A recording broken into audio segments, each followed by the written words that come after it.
আরো জোরে আওয়াজ দিয়ে প্রমাণ করে দিতে হবে এই পাবনায় পাগল আসে যাদেরকে ভালো করে দেওয়া হয়। যারা বানর থেকে মানুষ খুঁজে পায় ওদের পাবনায় দরকার আছে না নাই? দরকার। কেন দরকার? পাগল ছুটানোর জন্য। পাবনায় পাগল উৎপাদন হয় নাকি পাগল ভালো করা হয়? এখানে পাগল ভালো করা হয়। গোটা দেশ থেকে পাগলেরা আসে আর ভালো হয়ে চলে যায়। এই জন্য যারা মনে করছে যে আমরা মানুষ না, উল্লুক ভাল্লুক বানর, এরা অন্তত মানুষ নেই, এরা পাগল হয়ে গেছে, ঠিক কিনা? তো ওদের ভালো করার জন্য পাবনায় নিয়ে আসার দরকার আছে না নাই?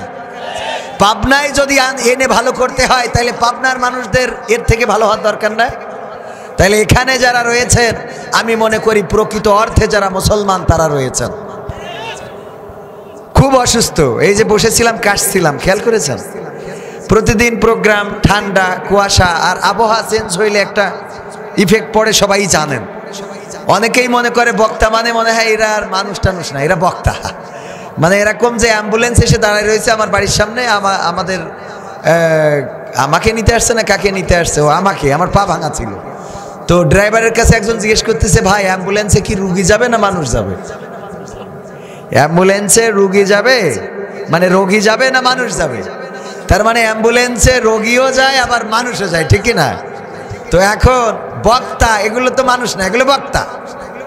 হ্যাঁ, এদের কষ্ট বলে কিছু নেই, এদের রাতের ঘুম বলে কিছু নেই, স্ত্রী বিবি সন্তান এগুলো কিছু নেই, সব কিছু মেইনটেইন করে চলতে হয়। মানুষের ভালোবাসা। এখান থেকে আপনাদের এই পাশে গেলাম, কয়দিন আগে একটা প্রোগ্রাম মিসআন্ডারস্ট্যান্ডিং হয়েছে। যে দাওয়াত দিয়েছে সে যোগাযোগ করে না, সে আর ফোন নাম্বার দেয় না, কারোর সাথে কোনো কথা নেই।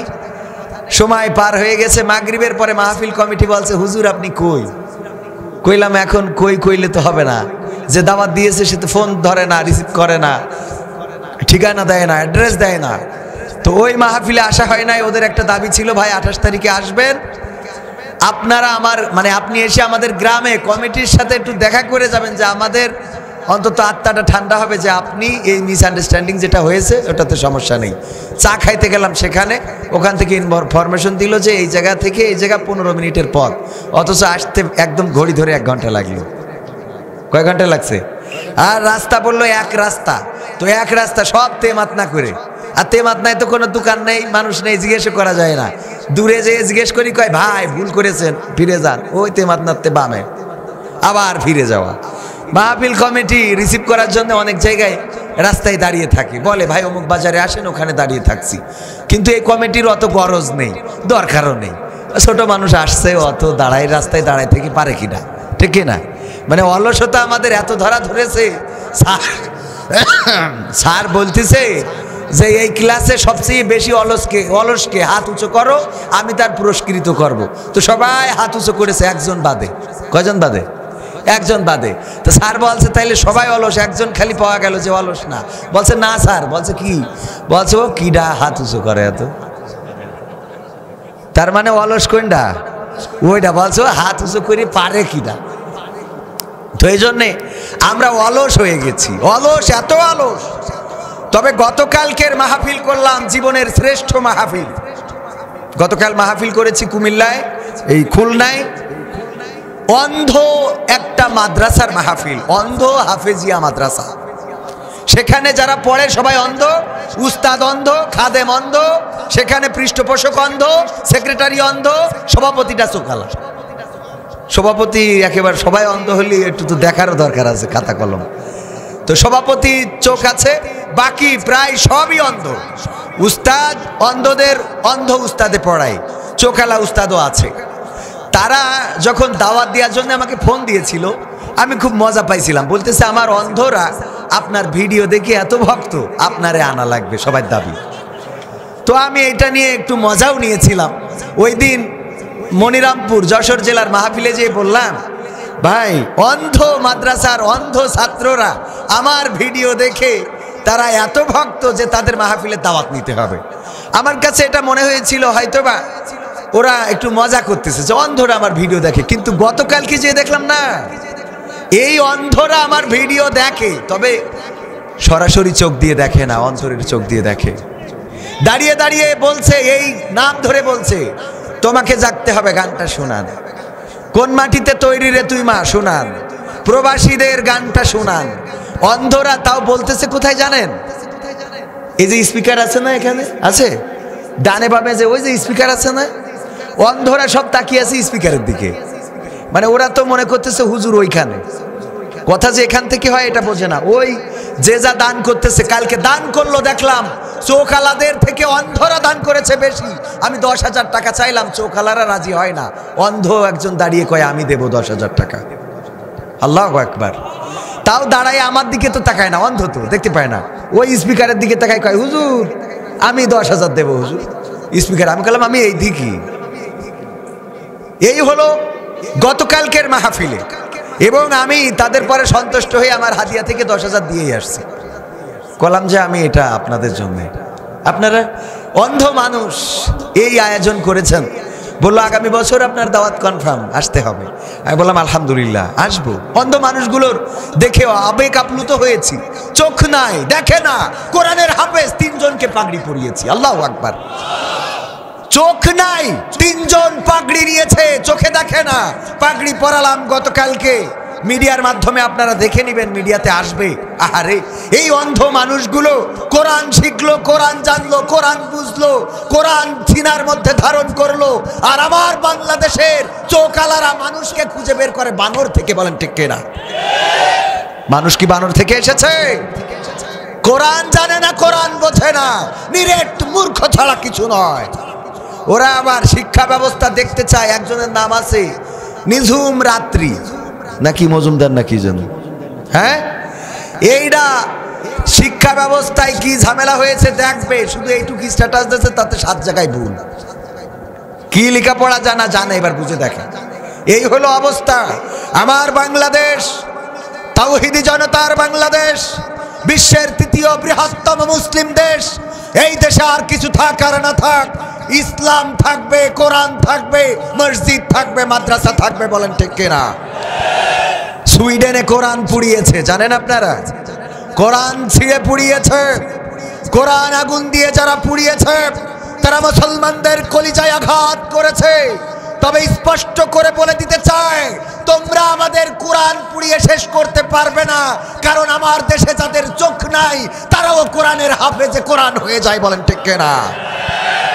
যেই কোরআনের অন্ধরা কোরআনের হাফেজ হয়, যেই শিশুরা কিছুই বোঝে না তারা কোরআনের হাফেজ হয়, 30 পারা কোরআন সিনার মধ্যে ধারণ করে।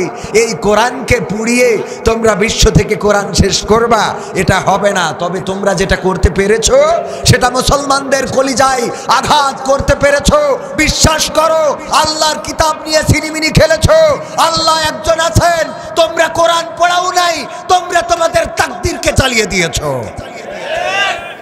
ভারতে একবার কোরআনের বিরুদ্ধে রিট হয়েছিল, কোরআন বাজেয়াপ্ত করার দাবি তুলেছিল, জানেন আপনারা? সেই দাবিকে কেন্দ্র করে এরশাদ সরকারের আমলে মিছিল হয়েছিল, সমাবেশ হয়েছিল। ভারতে কোরআন অবমাননার বিরুদ্ধে বাংলাদেশের মুসলমানেরা গর্জে উঠেছিল। চাপাই নবাবগঞ্জে 5-7 জন শহীদ হয়েছিল, জানেন আপনারা? জানেন কিনা? 1986-তে। এটা ছোটরা জানার কথা না, আমিও জানার কথা না। আমার জন্মই হলো 1987 সালে। তার মানে এই আন্দোলন হওয়ারও 1 বছর পরে জন্মগ্রহণ করেছি। তো এই জানলাম কি করে? স্বাধীনতার 50 বছর পরে যদি 50 বছরের মুক্তিযোদ্ধা পাওয়া যায়, তা আমরা ওই খবর জানবো না কেন? কথা কয় না? আছে না নাই? প্রজন্মের পরে প্রজন্ম চলছে ব্যবসা রমরমা। আর আমরা স্টেজে উঠলে বলে রাষ্ট্রবিরোধী কথা বলবেন না, তাইলে খেলা হবে। রাষ্ট্রবিরোধী কথা বললে কি হবে? খেলা হবে না। আমি বলেছি স্টেজ শক্ত হওয়া চাই, তা না হলে ভেঙে যাবে। সম্মানিত ভাইয়েরা আমার, খেলা চলছে। নির্বাচনকে কেন্দ্র করে হিরো আলম 2 আসনের এমপি পদপ্রার্থী। চলছে মিটিং, চলছে মিছিল, ভোট চাওয়াচাওয়ি। 1 তারিখে বোঝা যাবে হিরো আলম তার কাঙ্ক্ষিত গন্তব্যে পৌঁছাতে পারে কিনা। তবে হিরো আলমের প্রতি আমাদের সহানুভূতি আছে। কেন আছে? উনি ইসলামিক না, তবে জনগণের সাথে সম্পৃক্ততা আছে, ঠিক কিনা? জনগণের সাথে সম্পৃক্ততা রাখেন। এখন যেখানে ভালো আর একটা কিছু নেই, তো মন্দের ভালোটা নিয়ে ছাড়া তো আর রাস্তা নেই, কথা কয় না? যেখানে ভালো কিছু নেই সেখানে মন্দের ভালোটা বেছে নিতে হবে। আপনার খাইতে দিয়েছে পোলট্রির গোশ আর হাঁসের গোশ, আর গরুর গোশ যেহেতু নেই, ছাগলের গোশ যেহেতু নেই, এ দুটোর মধ্যে তো একটা খাবেন নাকি? তো এখন এই হলো আমাদের অবস্থা। তারপরেও আমি ওদিকে ভোট করতে যাব না, কারণ চাঁপাইনবাবগঞ্জে যেয়ে দেখলাম কিছু কষ্ট লাগে। চাঁপাইনবাবগঞ্জে যেয়ে দেখি ওয়ালে দেয়ালে এখানে সেখানে গাছে ছাদে মাঠে মাহিয়া মাহির পোস্টার। আমি বললাম কি খবর, এ কি সিনেমার পোস্টার? তো না, খুব সুন্দর সাজগোজ পোস্টার। বলছে উনি ভোটে দাঁড়িয়েছে, মানে ভোটে দাঁড়াবে তাই পোস্টার করেছে। তো আমি বললাম এত পোস্টার লাগাইয়েছে? কয় হুজুর আমাদের চাঁপাইনবাবগঞ্জের লোকজন খুব খুশি। কেন? বলছে যে নায়িকার ছবি দেখতে হলে টিকিট কাটতে হইতো, এখন উনি আমাদের বাড়ির পরে আসতেছে। হ্যাঁ, ইয়াংরা তো সেই খুশি। আরে বাবা, বলছে যে সেটা তো যেমন তেমন, আমাদের ঝামেলা একটা হয়েছে। কি? তা বলছে কি পোস্টার লাগাইছে এখানে সেখানে গাছে হাটে মাঠে ছাদে বাসে, লাগাতি লাগাতি মসজিদও লাগাইছে। কোন থালি? এখন আমি বললাম এই যে পোস্টার যে সুন্দর করে সেই যে উঠেছে, অনেক সময় তো উজু ছুটি যাওয়ার কথা, মুরব্বীরা দেখলেও খারাপ লাগে। তো এখন এটা দেখে তো মসজিদই লাগাইছে কেন? বলছে আবেগে লাগাইছে। আরে আমি বললাম অন্তত মসজিদটা ঠিক রাখেন, এনে লাগান জানে মন চায়। আর বললাম এলাকার তালি অন্য নেতাদের অবস্থা কি? নায়িকা আসলো আর এমপি হয়ে যাবে, তাই এলাকায় যারা সারা জীবন খেয়ে না খেয়ে রাজপথে মিছিল করছে তাদের কি হবে? তাদের কি হবে? যাই হোক, কথা ওই দিকে না নিয়ে আমি কোনো ভূমিকা ছাড়াই আপনাদের সামনে, কারণ দাওয়াত নেওয়ার সময় প্রায় জায়গায় বলে থাকি, আমি জানি না এখানে বলা ছিল কি না, কারণ অনেক সময় খেয়ালও থাকে না। বলি টাইম দিবেন 10টায়, 12টার মধ্যে শেষ। 11টায় উঠাবেন, 12টায় শেষ। 11:45-এ উঠাবেন, তাও 12টায় শেষ। এখন উঠাইছে তো 12টায়, তাইলে কখন শেষ হবে? বোঝেননি? বলছে যে ওই যে হিজবুত তাওহীদের ইমামের কাছে একজন প্রশ্ন করেছে, যে আমার একটা প্রশ্ন ছিল। কি? হিজবুত তাওহীদের ইমাম কি যেন হুসাইন মোহাম্মদ সেলিম, তার কাছে আপনাদের পাবনায়ও তো এদের একটা টিম আছে, জানিয়ে মাঝখানে মারামারি হলো, একজন মারাও গেল। জানেন কিনা আপনারা? জানেন তো? না শুধু আমি জানি? আমি পাবনায় বাড়ি না, তাও জানি। কেন? কারণ না জানলে তো খেলা হবে না। জানার দরকার আছে না? জানার দরকার আছে। এখন এই যে হিজবুত তাওহীদের ইমামের কাছে একজন প্রশ্ন করেছে, বলতেছে যে আমার প্রশ্ন হলো, শয়তান সে আদম আলাইহিস সালামকে সিজদা করলো না, কারণ সে বললো যে আদমকে সিজদা করবো, সে তো মাটির তৈরি, আমি আগুনের তৈরি, আমি তো অনেক বড়, আমি কেন তার সিজদা করবো? এখন আমার প্রশ্ন হলো, আমাদের না হয় শয়তানে ধোঁকা দিয়ে ভুল পথে নিয়ে যায়, তা শয়তান তো ছিল না, তাহলে ওই আজাজিলির শয়তানের কে ধোঁকা দিল? এটা প্রশ্ন, একটা কঠিন প্রশ্ন। এরকম কিছু প্রশ্ন আমাদের কাছেও করে। হুজুর ইমাম সাহেব তো নামাজ পড়ায়, বেতন নেয়, মাসে আমরা 5,000 10,000 টাকা বেতন দিই, তো ইমাম আমাদের নামাজ পড়াই দেয়, তাই বেতন নেয়। এখন ইমামের নামাজ ইমাম কখন পড়ে? এগুলো কঠিন প্রশ্ন না? এখন এই প্রশ্নগুলোর জবাব আমি দিতে পারবো না, কারণ আমার অত এলেম নাই, অত জ্ঞান নাই। এই জন্যে ওই মাঝে মাঝে অনেকেই বলে সে কতটুকু এলেম, মানে আমলদার বা এলেমদার, সে কতটুকু জ্ঞানী তার মুখ খুললে বোঝা যায়। এখন আমার মতো মূর্খ মুখ খুললে আসলে বোঝা যায় যে আমি কতটুকু জ্ঞানী, যার জন্যে ভাব ধরে থাকি যে 10টার মধ্যে দিবেন, 12টার মধ্যে শেষ। এখন এরাও বুদ্ধি করেছে যে কি এর 10টা 12টা, ডাইরেক্ট 12টায় তুলবো, তাই হুজুর কি করে? হ্যাঁ, আমাদের দেশে সময়ের গুরুত্ব আমরা দিতে শিখি নাই, সময়ের গুরুত্ব দিই না। আমার ফোন করে বলতেছে হুজুর আপনি আসছেন না বলে লোক বসছে না। আমার টাইম কয়টায়? 11টায়। আমি জাস্ট 11টায় আলহামদুলিল্লাহ পৌঁছাইছি, আমার নিয়ে যাচ্ছিল খাওয়াতি। আমি বললাম না, 11টায় স্টেজ, আমি 11টায় স্টেজে জোর করে নিয়ে চলে আসিছি। ভাই সাক্ষী, 11টায় এসে বসে আছি, আমার আপত্তি নাই। আধা ঘন্টা 1 ঘন্টা কালেকশন আপনাদের মসজিদের দরকার আছে না নাই? মসজিদ আল্লাহর ঘর, এখানে কালেকশন করলে আমি যদি রেগে যাই তাহলে আল্লাহর ঘরের সাথে আমার বিয়াদবি হয়ে যাবে। এই জন্য আমি কোনো অভিযোগ করছি? করি নাই, একবার বলি নাই, শেষ করে দেন, চলুক, অসুবিধা নাই। কালেকশন দরকার আছে, এই মাহফিলকে কেন্দ্র করে মসজিদের এই কালেকশনটা আপনারা যারা দিলেন, কষ্ট হয়েছে না মনের মধ্যে? হয়তো কষ্ট হইতে পারে, তবে এই কষ্টটা কষ্টের না।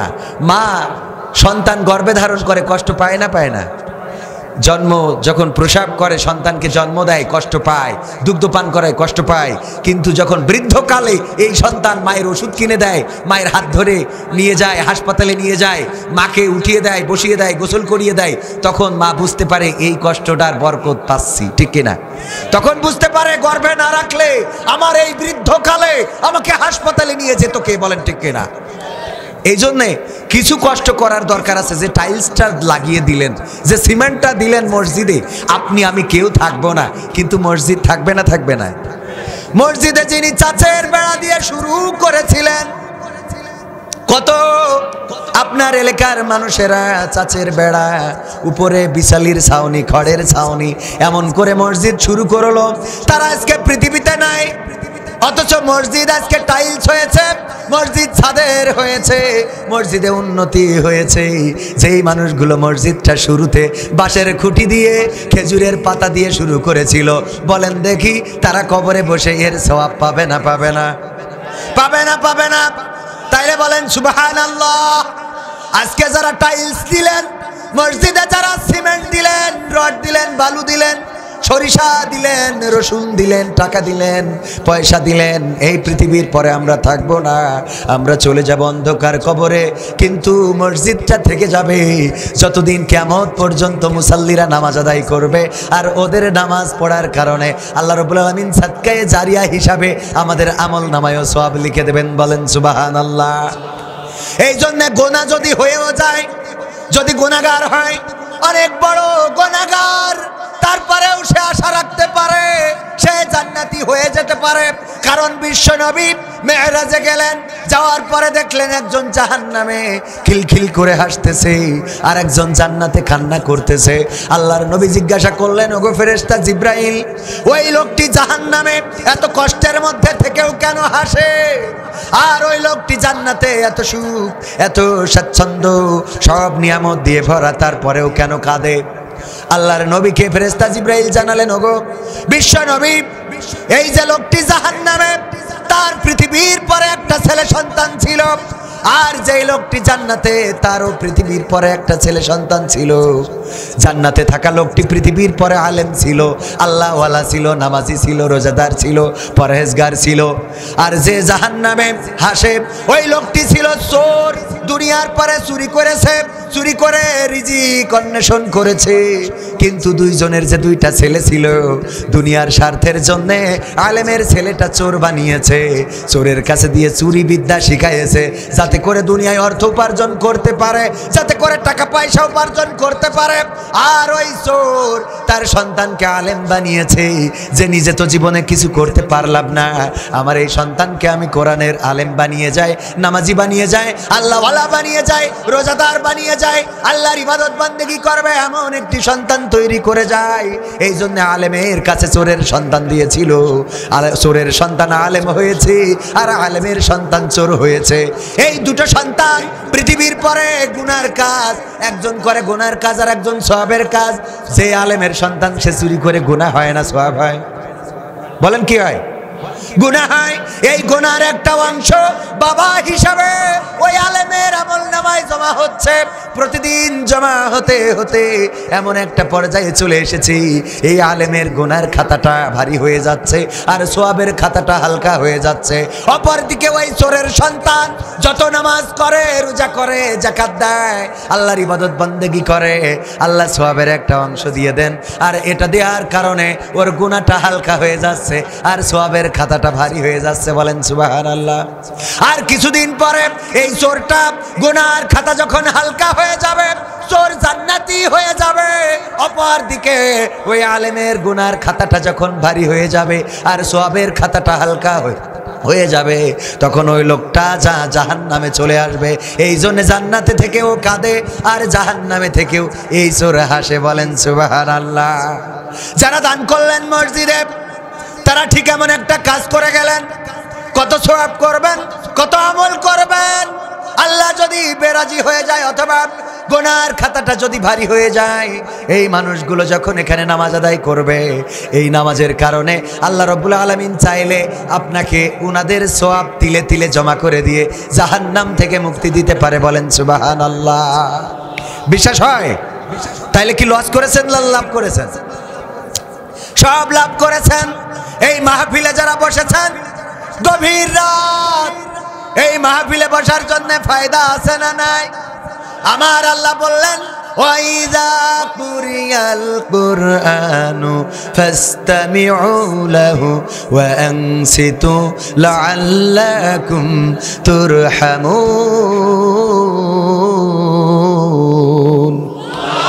আমার আল্লাহ বললেন যখন তোমাদের সামনে কোরআন তেলাওয়াত করা হয়, কোরআন পড়া হয়, কোরআন থেকে বলা হয়, তখন তোমরা তোমাদের হৃদয়ের কান দিয়ে শোনো, যাতে করে তোমাদের উপরে আল্লাহর রহমত বর্ষণ হতে পারে। আল্লাহর রহমত চান কে কে? হাত উঁচু করেন।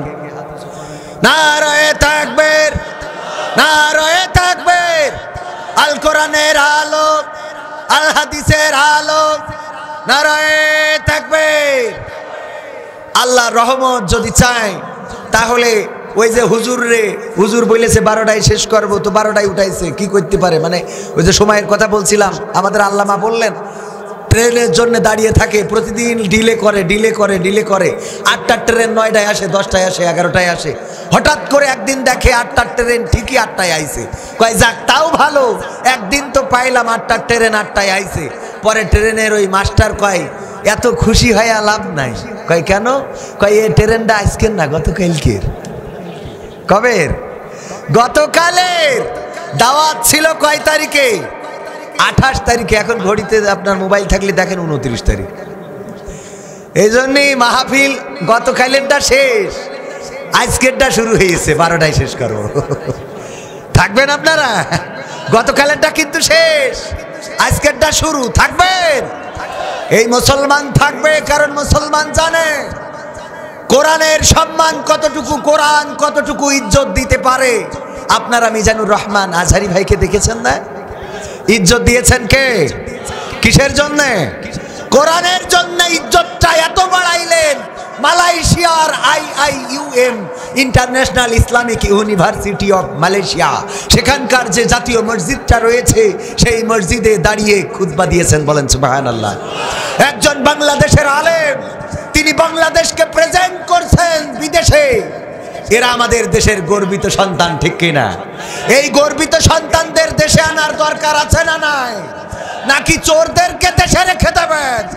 যারা সুইস ব্যাংকে টাকা পাচার করে, যারা বেগম পাড়ায় বাড়ি বানায়, তারা এই দেশে থাকবে আর আলেম ওলামারা বাইরে থাকবে? এটা হতে পারে? আমরা আলেম ওলামাদের অচিরেই বাংলার জমিনে মুক্ত স্বাধীনভাবে তারা যেন কোরআন হাদিসের কথা বলতে পারে, সেই দাবি সরকার এবং প্রশাসনের কাছে আমরা জানাচ্ছি। বলেন ঠিক না বেঠিক? এই দাবির সাথে একমত আছেন? আছেন?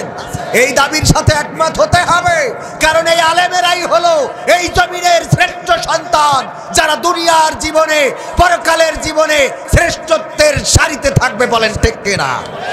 মিজানুর রহমান আজহারি ভাই মালয়েশিয়াতে বক্তব্য দিয়েছেন, মসজিদে জুম্মার খুতবা দিয়েছেন, ইংরেজিতে খুতবা দিয়ে প্রমাণ করে দিয়েছেন আলেমেরা শুধু বাংলাদেশ নয়, তাদের হাতে যদি আমেরিকা লন্ডন ছেড়ে দেওয়া হয় তাও তারা বিশ্ব পরিচালনা করতে সক্ষম। বলেন ঠিক কিনা? জনের দোকান করে প্রমাণ করে দিয়েছেন কোরআনের হাফেজ এরদোগান, প্রমাণ করে দিয়েছেন একজন মুসলমান হিসাবে কিভাবে রাষ্ট্র পরিচালনা করা লাগে। তুরস্কের সম্মান, তুরস্কের ইজ্জত, তুরস্কের অর্থনীতি, তুরস্কের সমাজনীতি, তুরস্কের মানুষনীতি, তুরস্কের যা কিছু আছে সব কিছু এখন দিনের পর দিন শুধুমাত্র উপরে উপরে উপরে উপরে, ঠিক কিনা? জানেন কিনা? আর আমার বাংলাদেশে অর্থের মান কমছে না বাড়ছে? কমছে তো কমছে। মাঝে মাঝে শুনি রিজার্ভ ঘাটতি, রিজার্ভে নাকি টাকা নাই। আমরা জানি না, ওই রিজার্ভ পর্যন্ত আমাদের যাওয়ার সুযোগ নাই। তবে আমরা বলতে চাই, মাননীয় প্রধানমন্ত্রী বুঝতে পেরেছেন অপচয় অপচয় করা যাবে না, অপচয় করলে উন্নতি আসবে না। আর আমার আল্লাহ 1400 বছর আগে বলে দিয়েছেন, ইন্নাল মুবাজ্জিরিনা কানু ইখওয়ানাশ শাইতান। যারা অপচয় করে তারা শয়তানের কি দুলি ভাই, কি ভাই, ডাইরেক্ট ভাই, কি ভাই, ডাইরেক্ট ভাই, শয়তানের ভাই। যারা অপচয় করে, এই অপচয় করাকে প্রধানমন্ত্রী বুঝতে পেরেছে আর অপচয় করা যাবে না, এই জন্য বলেছে কারেন্ট সীমিতভাবে ব্যবহার করেন। যেই জায়গাগুলো আছে ওই জায়গায় বেগুন লাগান, যেই পানি আছে সেখানে মাছ চাষ করেন, কোনো জায়গা আর বাকি রাখা যাবে না। আমি প্রধানমন্ত্রীর কথার সাথে একমত, কারণ এই কথা আমার রবের কথা, ঠিক না? আমার রব অপচয় করতে নিষেধ করেছেন। আমি বলেছি মাননীয় প্রধানমন্ত্রী যদি কোরআনের একটা আইন কায়েম করে দেয়, চোর চুরি করলে হাতের কবজি ছেড়ে দিতে হবে, শুধু এইটা চালু করে দিলি রিজার্ভ ঘাটতি অত দূরের কথা, টাকা দেরি পড়ে যাবে। সত্য না মিথ্যা? চোর আমাদের কয় রাষ্ট্রবিরোধী কথা বলবেন না। আমি বলেছি কোন আলেম রাষ্ট্রবিরোধী কথা বলে না, কারণ এই রাষ্ট্র আমাদের, আমরা এই দেশের নাগরিক, এই দেশের পাসপোর্ট নিয়ে বসবাস করি, এই দেশের আইডি নিয়ে বসবাস করি। যারা ভিন দেশে বাড়ি বানায়, ভিন দেশের পাসপোর্ট ব্যবহার করতে চায়, ওখানকার নাগরিকত্ব ব্যবহার করে, প্রকৃত অর্থে রাষ্ট্রদ্রোহী তারা। বাংলাদেশ থেকে যেন খুব সহজে পাড়ি জমানো যায়, সেই জন্য স্ত্রী সন্তান রাখে বেগম পাড়ায়। সত্য না মিথ্যা? আর আমাদের বলে রাষ্ট্রবিরোধী নাম। আমি এই জন্যই বলি, আহারে নাম হইল মানে গার গন্ধে বাঁচা যায় না, নাম রেখেছে আতর আলী, আছে না নাই? গার গন্ধে বাঁচা যায় না, নাম রেখেছে আতর আলী। যারা বাংলাদেশে ব্রিজ করতে চেয়ে রডের জায়গায় বাঁশ ঢুকিয়ে দেয়, যারা রাস্তাগুলো মেরে খায়, যেখানে পাথর সেখানে ইট ঢুকায়, যেখানে ইট সেখানে আদলা ঢুকায়, যেখানে আদলা সেখানে মাটি ঢুকায়, ওরা আমাদের কয় হুজুর সময়টা তো বড্ড খারাপ, আপনি তো ভাই সব জানেন, বুঝে শুনে কথা বলে ওয়াজের রীতি টানেন, উস্কানি ফুসকানি মূলক বলবেন না কোনো কথা, এই মঞ্চে রাজনীতি ভাই করবেন না অযথা। আমরাও ভাই কোরআন জানি, মানি মোটামুটি, ঝামেলাতে থাকি মাঝে মাঝে নিয়ে ভোটা ভুটি, মক্তবেতে শিখেছিলাম আলিফ বা তা সা, কোরআন হাদিস মোটেও জানি না এমন কিন্তু না, তাই রাজনীতি চলবে না। ও হুজুর রাজনীতি চলবে না, তাই রাজনীতি চলবে না, ও ভাই রাজনীতি চলবে। তারপর কি বলে হুজুর, হুজুর শোনেন, ও মুখ হুজুর ওয়াজ করে কত মধুর সুর, কবরেতে গেলে পাবো 70,000 হুর, আছে না নাই? ও মুখ হুজুর ওয়াজ করে কত মধুর সুর, কবরেতে গেলে পাবো 70,000 হুর, অনেক দোয়া আছে পড়লে কোটিতে সওয়াব। কয়দিন আগে সোয়াব বলল যে আপনার মক্কায় নামাজ পড়লে এক জায়গায় 1 লক্ষ আর এক জায়গায় 50,000, আর যদি আপনি বিশ্ব ইজতেমায় যেয়ে নামাজ পড়েন তাহলে 49 কোটি সোয়াব। শুনেছেন না আপনারা? দেখেছেন কিনা? এই সোয়াব কি কেমন? যাই হোক, ও নিয়ে কথা বললে আবার কবে তাবলিগ জামাত বিরোধী, মোটেও নয়। আমি তাবলিগ জামাতের পক্ষে সোচ্চার থেকেছি। সৌদি আরবে তাবলিগ জামাতের কাজকে নিষিদ্ধ করা হয়েছে, আমি তার বিরুদ্ধে প্রতিবাদ জানিয়েছি, কারণ তাবলিগ জামাতের খেদমত আমাদের কাছে আছে না নাই? মসজিদে মসজিদে যায়, মানুষকে দাওয়াত দেয়, মানুষকে হাত ধরে মসজিদে নিয়ে আসে, মানুষকে আদর করে ভালোবাসা দিয়ে মহব্বত দিয়ে নামাজি বানিয়ে দেয়। এটা অনেক বড় কিছু, আলহামদুলিল্লাহ। এটাকে ছোট করে দেখার কোনো সুযোগ নেই, তবে বিশ্ব ইজতেমায় নামাজ পড়লে মক্কা মদিনার থেকে বেশি সওয়াব হবে, এটা বলারও কোনো সুযোগ নাই। অনেকেই বলে 2 বার 3 বার নাকি বিশ্ব ইজতেমায় গেলে একটা হজ করার সমান হয়ে যায়, গরিব মানুষ হজে যাইতে পারবো না, এই জন্য বিশ্ব ইজতেমায় আসি। আহারে, আল্লাহ রাসূল বললেন যে গরিব হজে যেতে পারবে না, তার জন্য দায়িত্ব হলো সে তার মায়ের দিকে মহব্বতের চোখ দিয়ে তাকাবে। সুবহানাল্লাহ বলবেন না? আল্লাহর নবীর সাহাবী বললেন, ওগো বিশ্ব নবী, আমি যদি আমার মায়ের দিকে একবার নয়, দুইবার নয়, 10 বার করেও তাকায়, আমার কি 10টা কবুল হজের সওয়াব দেয়া হবে নাকি? আল্লাহর নবী বললেন, যতবার তাকাবে ততবার আল্লাহ রাব্বুল আলামিন তোমার আমল নামায় কবুল হজের সওয়াব লিখে দিবে।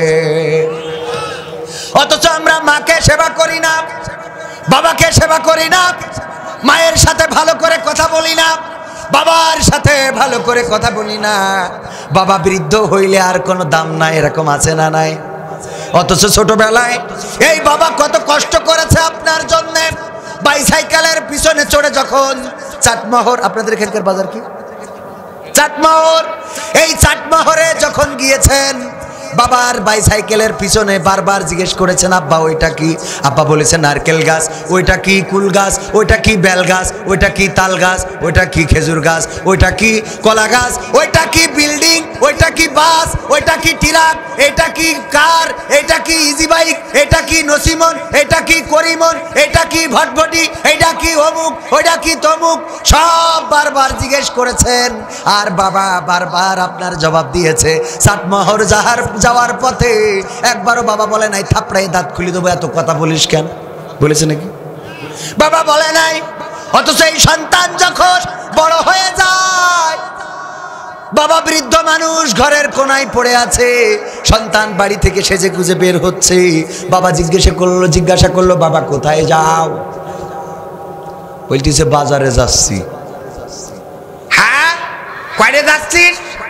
মানে মুরব্বী তো কানে কম শোনে। এ কয়রে যাচ্ছিস? হ্যাঁ, এই তোমার এত শুনতে হবে কেন? হ্যাঁ, এত কথা তোমাকে কৈফিয়ত দিতে হবে নাকি? তুমি কে? আছে না নাই? কথা কয় না। আরে বাবা দেখলাম একজন, দেখি ওই এটা মিডিয়ায় মারিয়েছে ওর আব্বা, তা বলছে তুই আমার গায়ে হাত তুললি, তুই কাজ ছেলি জানিস? আমি কাজ ছেলি জানিস রে? বাপের বলতেছে তুই আমার গায়ে হাত তুললি, আমি কাজ ছেলি জানিস রে? বুঝেননি? বাপের বলতেছে তুই আমার গায়ে হাত তুললি, আমি কাজ ছেলি, তুই জানিস রে? তো এখন এরকম বাবার সাথে আচরণ করা যাবে? যাবে না। মায়ের সাথে আচরণ করা যাবে না। বাবার সাথে সুন্দর করে কথা বলবেন, মিষ্টি সুরে কথা বলবেন, বাবাকে খেদমত করবেন। আপনার সন্তান দেখবে আপনি কেমন করে বাবাকে আদর করলেন, কেমন করে বাবাকে বৃদ্ধকালে গোসল করালেন, কেমন করে তার ময়লা পরিষ্কার করে দিলেন, কেমন করে তার নখ কেটে দিলেন, কেমন করে তার চুলগুলো ছেটে দিলেন, কেমন করে তার বিছানা পরিষ্কার করে দিলেন। আপনার সন্তান দেখলো আর শিখলো। দেখা শিখার উপরে আর কোনো শিখা আছে নাকি? আছে? একজন, আপনারা যারা ইন্টার পড়েছেন তারা জানেন, সাইকেল চালানো শেখার জন্য একজন বই কিনে আনলো। কি কিনে আনলো?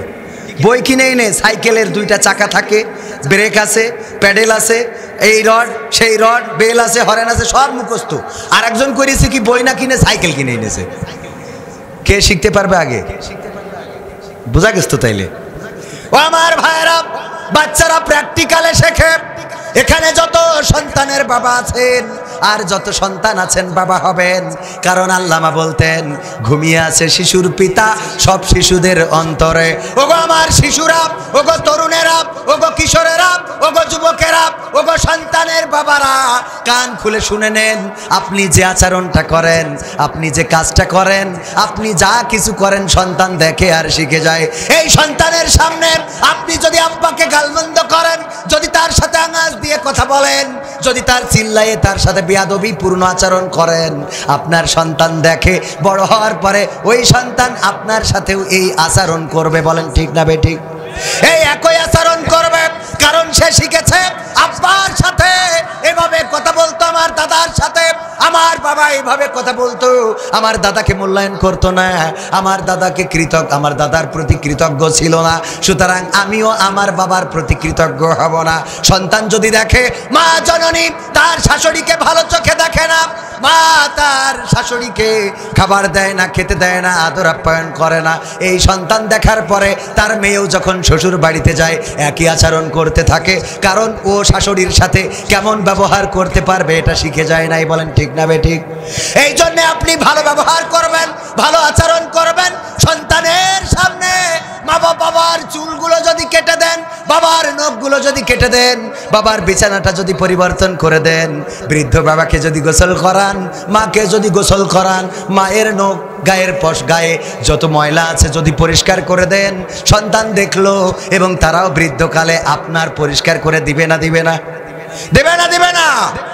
অবশ্যই দিবে, আপনি যদি তাই করতে পারেন। কারণ আমার আব্বা ছিলেন বক্তা, আমি অটোমেটিক আমি ওয়াজ করতে চাই না, তাও আল্লাহ এখানে এনে দিয়েছেন।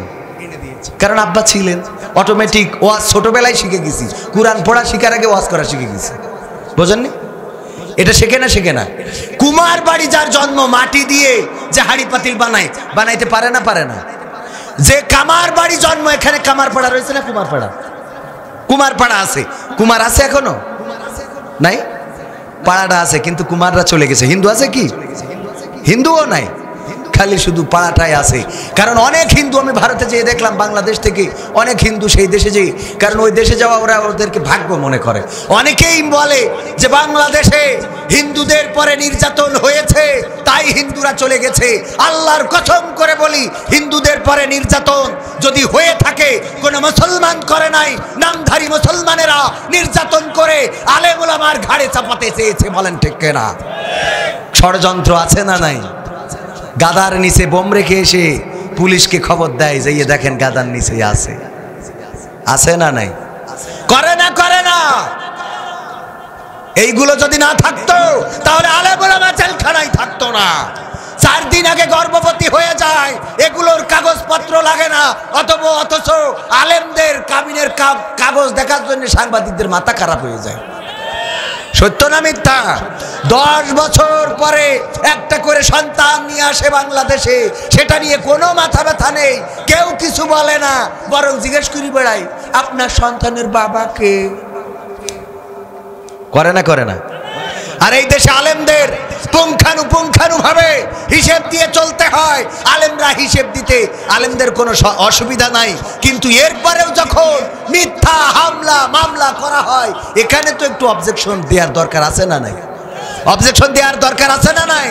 গণতান্ত্রিক বাংলাদেশ, এখানে কথা বলার অধিকার রয়েছে। এই বাংলাদেশ স্বাধীন বাংলাদেশ, বুকের তাজা রক্ত ঢেলেছি এই বাংলাদেশকে স্বাধীন করতে। সুতরাং স্বাধীন বাংলাদেশে স্বাধীনভাবে মত প্রকাশ করব। যদি তসলিমা নাসরিন মত প্রকাশ করতে পারে, যদি নিঝুম মজুমদার মত প্রকাশ করতে পারে, যদি রামেরা বামেরা মত প্রকাশ করতে পারে, তাহলে আলেমেরা কেন মত প্রকাশ করতে পারবে না? আলেমেরা কি তাদের বাবার কথা বলে? কোরআন হাদিস থেকে কথা বলে। আলেমদের বেইজ্জতি করে লাভ নাই, কারণ আলেমদের ইজ্জত বাড়িয়ে দেন কে? জাকির নায়েককে ভারত থেকে বিতাড়িত করা হয়েছে, উনি মারা গিয়েছেন নাকি? একজন নাকি বসে চাকরিতে বাদ দিয়েছে, দোকানে আপনাদের চাটমোহরের এক দোকানে টাইলসের দোকানে কাজ করতো, তো তার চাকরিতে বাদ দিয়েছে। বেরোয় যাক তোর করি খেয়ে, তোর আর আমি রাখবো না। তো ও প্রতিদিন ওই বসের বাড়ির সামনে যেই পায়খানা করে আসে। প্রতিদিন কি করে?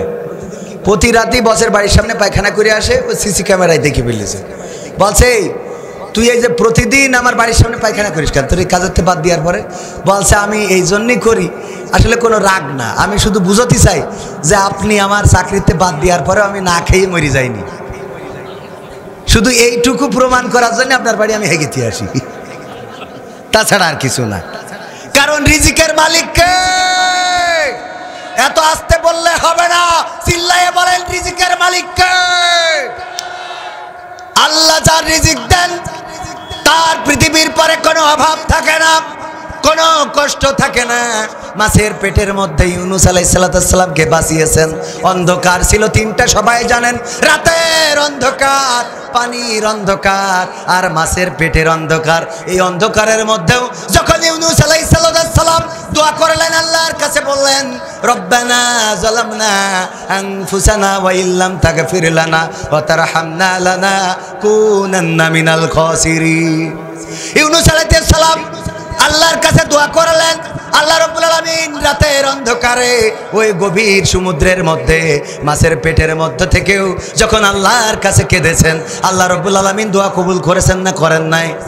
আমরা এই জন্য ইউনূস আলাইহিস সালামের ওইটাকে দোয়া বানিয়ে নিয়েছি। কি পড়ি? লা ইলাহা ইল্লা আনতা সুবহানাকা ইন্নী কুনতু মিনাজ জালিমিন। বাসে লেখা থাকে না, থাকে না, বাসে লেখা দুয়াটা আছে, কিন্তু মাইকি বাজ দিছে ধুমধামাক্কা। আমার ঘুম ভাঙাইয়া গেল গো মরার কোকিলে, আমার ঘুম ভাঙাইয়া গেল। বাজে না, বাজে না। পিছনে লিখে থুয়েছে নামাজ কায়েম করুন। বাসের পিছনে কি লিখা? নামাজ কায়েম করুন। আমি আগে যে দোয়াটা পড়েছি, আমি আদম আলাইহিস সালামের দোয়া পড়ে ফেলেছি। হ্যাঁ, আমি মানে হঠাৎ করে আলেম যারা তারা অবশ্যই বুঝতে পেরেছেন। এটার জন্য আমি একটু মানে ভুল ওয়াজ করতে গেলে, কথা বলতে গেলে কোন জায়গাতে কোন জায়গায় চলে আসার, আমি তো আরও মূর্খ, এজন্য একটু সমস্যাটা বেশি হয়, ঠিক কি না? তো ভুল স্বীকার করা তো ভালো নাকি? ভুলের পরে যদি শক্ত করে অবস্থান করা হয়, এটা হলো শয়তানের গুণ। আর যারা ভুল করে স্বীকার করে, এটা আদমের গুণ। কার গুণ? কথা কয় না। আদম এই জন্য বললেন রব্বানা যালামনা আনফুসানা ওয়া ইল্লাম তাগফির লানা ওয়া তারহামনা লানাকুনান্না মিনাল খাসিরিন। ওগো আমার ভাইরা, আমি যেই কথা বলছিলাম, বাসের পিছনে লেখা নামাজ কায়েম করুন। ওর বাসের মধ্যেই যদি বলে ভাই একটু দাঁড়ান, না আজান হয়েছে, নামাজটা পড়বো, কয় আমার টাইমের মধ্যে পৌঁছতে হবে, কলিতে হবে না। আছে না নাই? নামাজ পড়ার দরকার, স্ট্যান্ডে যেয়ে পড়ে নিয়েন, অথচ পিছনে লেখা কি? নামাজ কায়েম করুন। তারপরে আরো লেখা আছে জীবনের চেয়ে সময়ের মূল্য, না উল্টো হয়ে যাচ্ছে, সময়ের চেয়ে জীবনের মূল্য অনেক বেশি। লেখা আছে না নাই? এই বইলেতে টাইমতেছে একেবারে এমন টানা, কোন জায়গায় গর্ত, কোন জায়গায় খানা, দেখার টাইম নেই। কি হয়েছে? কয় টাইমের মধ্যে না গেলে জরিমানা হবে। আবার লিখে দিয়েছ কি সময় সেই জীবনের মূল্য অনেক বেশি। তার মানে আমরা যা বলছি কাজে তা করছি। কোন জায়গায় ছিলাম মনে আছে কি? সময়টা তো বড্ড খারাপ, মনে আছে? আপনি তো ভাই সব জানেন, বুঝে শুনে কথা বলে ওয়াজের রীতি টানেন, উস্কানি ফুস্কানি মূলক বলবেন না কোনো কথা, এই মঞ্চে রাজনীতি ভাই করবেন না অযথা। আমরাও ভাই কোরআন জানি, মানি মোটামুটি, ঝামেলাতে থাকি মাঝে মাঝে নিয়ে ভোটা ভুটি। মক্তবেতে শিখেছিলাম আলিফ বা তা সা, কোরআন হাদিস মোটেও জানি না হুজুর, এমন কিন্তু না। তাই রাজনীতি চলবে না ও হুজুর, রাজনীতি চলবে না, তাই রাজনীতি চলবে না ও ভাই, রাজনীতি চলবে। তারপর বলে হুজুর অমুক হুজুর ওয়াজ করে কত মধুর সুর, কবরেতে গেলে পাবো ৭০,০০০ হুর। অনেক দোয়া আছে পড়লে কোটিতে সওয়াব, সারা জীবন পাপ করিলেও পেয়ে যাব মাপ। বাপ দাদারে নাজাত দিতে করেছি ৪০, আমার বেলায় ৪টা গরু গোয়াল ঘরে পোষা। আমি ও ভাই কিছুটা জানি, মানি না তা না, ছোটবেলায় শিখেছিলাম আলিফ বা তা সা, তাই রাজনীতি চলবে না ও হুজুর, রাজনীতি চলবে না, তাই রাজনীতি চলবে না ও ভাই, রাজনীতি চলবে। তারপর বলে কি হুজুর, এই হুজুর শোনেন, এই দিকে আসেন। কি বলেন? বলেন হুজুর মিলাদ করি কি আম করি, যাই বাবার মাজারে, হয়তো একটু বিড়ি টানি ৬০ মোহরের বাজারে। কি করে? ও সুখ, এ সুখ দেখে কিটা, এ সুখ স্বর্গ সুধা। মিলাদ করি কি আম করি, যাই বাবার মাজারে, হয়তো একটু বিড়ি টানি গিয়ে যে বাজারে। ফজর নামাজ হয় না পড়া, থাকি তখন নিদে, আল্লাহর কিরে হয় না কাজা, নামাজটা ২ ঈদে। হ্যাঁ, কথা কয় না? শুধু তাই না, আবার ঈদের আগের দিন টিপিতি বলে। টিপি আর কি আঞ্চলিকতা, টেলিভিশন, টিভি, আমাদের নাটকের ভাষায় টিপি। তো এই টেলিভিশনে দেখি খবর হচ্ছে, ছেলির বললাম চাঁদ তো দেখা গেল না, চল টিভি জুড়িয়েতে দেখি। বলছে আগামীকালকে ঈদুল আজহার, জানাজার নামাজ হবে ৮টায়। ঈদুল আজহার কেন নামাজ? জানাজার নামাজ। মানে ঈদের নামাজ দুটো পড়ে, তাও একটা মেরিতে জানাজা পড়ে। একটা মেরি কি করে? জানাজা পড়ে। আর জানাজা পড়তে যাই কয় এই তাড়াতাড়ি পাটি নিয়ে আই, সিজদা দিবেন কনে। আছে না নাই? এরকম আল্লাহর ওলি আছে না নাই? তাড়াতাড়ি পাটি নিয়ে আই, এই মানুষ সিজদা দেবে কনে। এই জায়গায় মাটি দিয়ে ভরা, বাছড়া পাটি নিয়ে আয়। তারপরে যে ইমাম সাহেব ছানা পড়িতে আর একবার তাকবীর বলে, মানে প্রথম তাকবীরই তো হাত বাঁধে, তারপরে ছানা পড়ি যে তাকবীর বলে, ও রুকুতি যেতে দেখে কেউ আসলো না কেন, আমি একা রে, তা আবার উঠে দাঁড়ায় এতে আবার হাত দেখা যায় এরকম উল্টো পাল্টা বাঁধে, বাম হাত উপরে তুলে দেয়। আছে না নাই? আমাদের গ্রামে একজন ছিল, মারা গেছে, আল্লাহ তার মাফ করুক, জান্নাত দিক, দোয়া করি। এই লোকটা আমরা তখন ছোট, তারাবির নামাজে যাই, খুব কষ্ট হয়ে যায়, খতম তারাবি পড়তে যাই, মাঝে মাঝে ঘুমাইও থাকতাম। খতম তারাবি এখন তো মানুষ পড়তেই চায় না, ঠিক কিনা? এখন খতম তারাবি পড়বে কি? আগের সময়, আমাদের সময় আবার আলিফ লাইলা হতো, এই জন্য খুঁজতো কোনে সুরো তারাবি, তাহলে ওইটা দেখলি, ওখানে গেলি তারাবিও হবে, আবার এই আলিফ লাইলাও হবে, মানে দুইটাই বাঁচাতে হবে। এরকম মানুষ আছে না নাই? দুইটাই ঠিক রাখতে চাই, সোয়াবও করবে, গুনাও করবে। মা বোনেরা যেরাম নামাজ 5 ওয়াক্ত, আবার সিরিয়ালও 5 ওয়াক্ত, নামাজ 5 ওয়াক্ত, সিরিয়ালও 5 ওয়াক্ত, বাজারেও যেমন মাহফিলেও তেমন। আছে না নাই? মাহফিলে প্যান্ডেলে জায়গা হয়, অনেক জায়গায় গেলে কয় ভাই মহিলা প্যান্ডেল দুটো, তাও কভার করতে পারি না, একটু সামনে আসতে কন। আমি কই যে ও না করে এখানে তো এখনো পুরুষ প্যান্ডেল ভরিনি, অল্টারনেট করে দেন, এগের ওখানে দেন, ওইটা এখানে নিয়ে আসেন। হ্যাঁ ঠিক না? এই গ্রামে পুরুষ কি কম না বেশি? মহিলা মাহফিলে বেশি হয় না কম হয়? মহিলা বেশি হয়, পুরুষ কম হয়। সেদিন বলছে হুজুর আর জায়গা দিতে পারছি না, এখন কি করবো কন? আমি বললাম আমার গাড়িতে কয়টা দিয়ে দেন। আর কি করবো, আমি কি করবো, হুজুর জায়গা দিতে পারছি না, কি একেবারে আল্লাহ দিয়ে কথা, হুজুর জায়গা দিতে পারছি না, তা হুজুর সব নিয়ে যাবে নাকি? একটা তাই জ্বালা সহ্য করতে পারি না। আরও এখন হইলো আমার ওই শ্বশুর বাড়ি যে গ্রামে, ওই গ্রামের এমপি, আমি এই জন্য 5 বছর একদম ঘাপটি মেরি বসে আছি, কিচ্ছু কই নেই। বিএনপি ক্ষমতায় আসলে দেখো, কালকে বলতেছে যে আমার কানেরটা বানাই দেবো, তাই বলছি কানে যে রয়েছে, বলছে একটা আপডেট, তাই বলছি টাকা নষ্ট করে লাভ আছে? বলছে নষ্ট, এটা বলছে 5,000 টাকা আমার আছে, আর তুমি দিবা 13,000, দিল্লি আমার হয়ে যাবে না। তা আমি বলছি যে ও 5,000 টাকা তুমি কি আব্বাকে বাড়িতে নিয়ে আইসাও নাকি? তো বলছে না, কানতে। আমি বলছি এই জন্য মানি ব্যাগে মাঝে মাঝে দেখি নেই, বোঝেন নেই, 5,000 আছে ওনার, ওটা আমার না, ও আমার না, ও কানতে এসেছে। আর আমি ভয়তে কিছু কই না, এমপির গ্রামের লোক তো কখন কি বলি বসে, এমনি আমার অস্কতি দেয় না আমার এলাকায়, কয় যে ওই লাইনের লোক। আর ওই এমপির গ্রামের মেয়ে আমার বউ। এখন আমি কইছি 5 বছর জ্বালা, যদি নিকেও করা লাগে তো 5 বছর পরে। এর আগে আমি যা কয় এমনি শুনি এমনি বের করে দিই। যদি এই মেয়েরা গরু একটা নিয়ে আসে, দেখবেন এরা খুব বেকায়দা অবস্থা। একটা গরু যদি বাপের বাড়িতে নিয়ে আসে, তাও তো সে গরু না, গরুর এক ছাড়া। গরুর কি এক ছাড়া, মানে পাজরা কাঠি সব দেখা যায়, গুনা যায়, ওই গরু আজীবন আর মরে না। চাটমোহরে আমার সভাপতি যদি 5তলা বিল্ডিং বানাই, ম্যাডামে যদি বলে চলো আজকে যে 5তলা বিল্ডিংটা তুমি উদ্বোধন করে দিবা ফিতে কেটে, কয় কি যে ওইটা আব্বাকে বাড়িতে গরুটা আনিলাম বলি এত দূর করতে পারি সব, বোঝেন নি? ওই গরু আনিল বলে। আবার যদি কোনো জায়গায় জমি কেনে, বাড়ি কেনে, ঘর যা করবে, ওই খালি পড়িয়ে পড়িয়ে কবে আব্বাকে বাড়িতে গরুটা আনিলাম না, এই জন্য এত কিছু হইলো। ও বাবা, ও গরু আর মরল না জীবনে। আর আমরাও পুরুষ মানুষ, আমাদেরও চামড়া পুরো আছে, যা খোয়াই এমনি ফিনে যা খাই হইকে। আর প্রতি রাতে মাহফিল করি বেড়াই, ভয়তে কিছু কই না। কারণ নাসির বলতেছে, নাসির যে বউ বিয়ে করলো না, ক্রিকেটার নাসির বিয়ে করলো, ওর স্বামী বলতেছে আমি ঘুমিতে উঠি দেখি বউ নেই। তো আমি এই জন্য ভয়তে মোটে কিছু করি না, যে অন্তত যেন মাহফিলের সিজন বাড়ি থাকা হয় না ঠিক মতো। তো যাই হোক, সব মিলাই আমরা ওদিকে না যাই। কোন কথা বলছিলাম মনে আছে? ওই জানাজা, মনে নেই? জানাজা, এগুলো তো মনে রাখতে হবে, কারণ সময় বেশি নেওয়া যাবে না।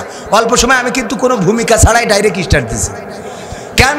কারণ আপনাদেরও বাড়ি যেতে হবে, ঘুমাতে হবে, পরের দিন সকালে কাজ আছে, ফজর আছে, ঠিক না? হ্যাঁ, সারা রাত আরে হুজুর এই যে কাজটা দেখতে পাচ্ছেন না, কোন দিন দেখা যাবে স্টেজে রক্ত উঠে মরে রয়েছে। হ্যাঁ, এত কষ্ট দেওয়া যাবে হুজুরদের?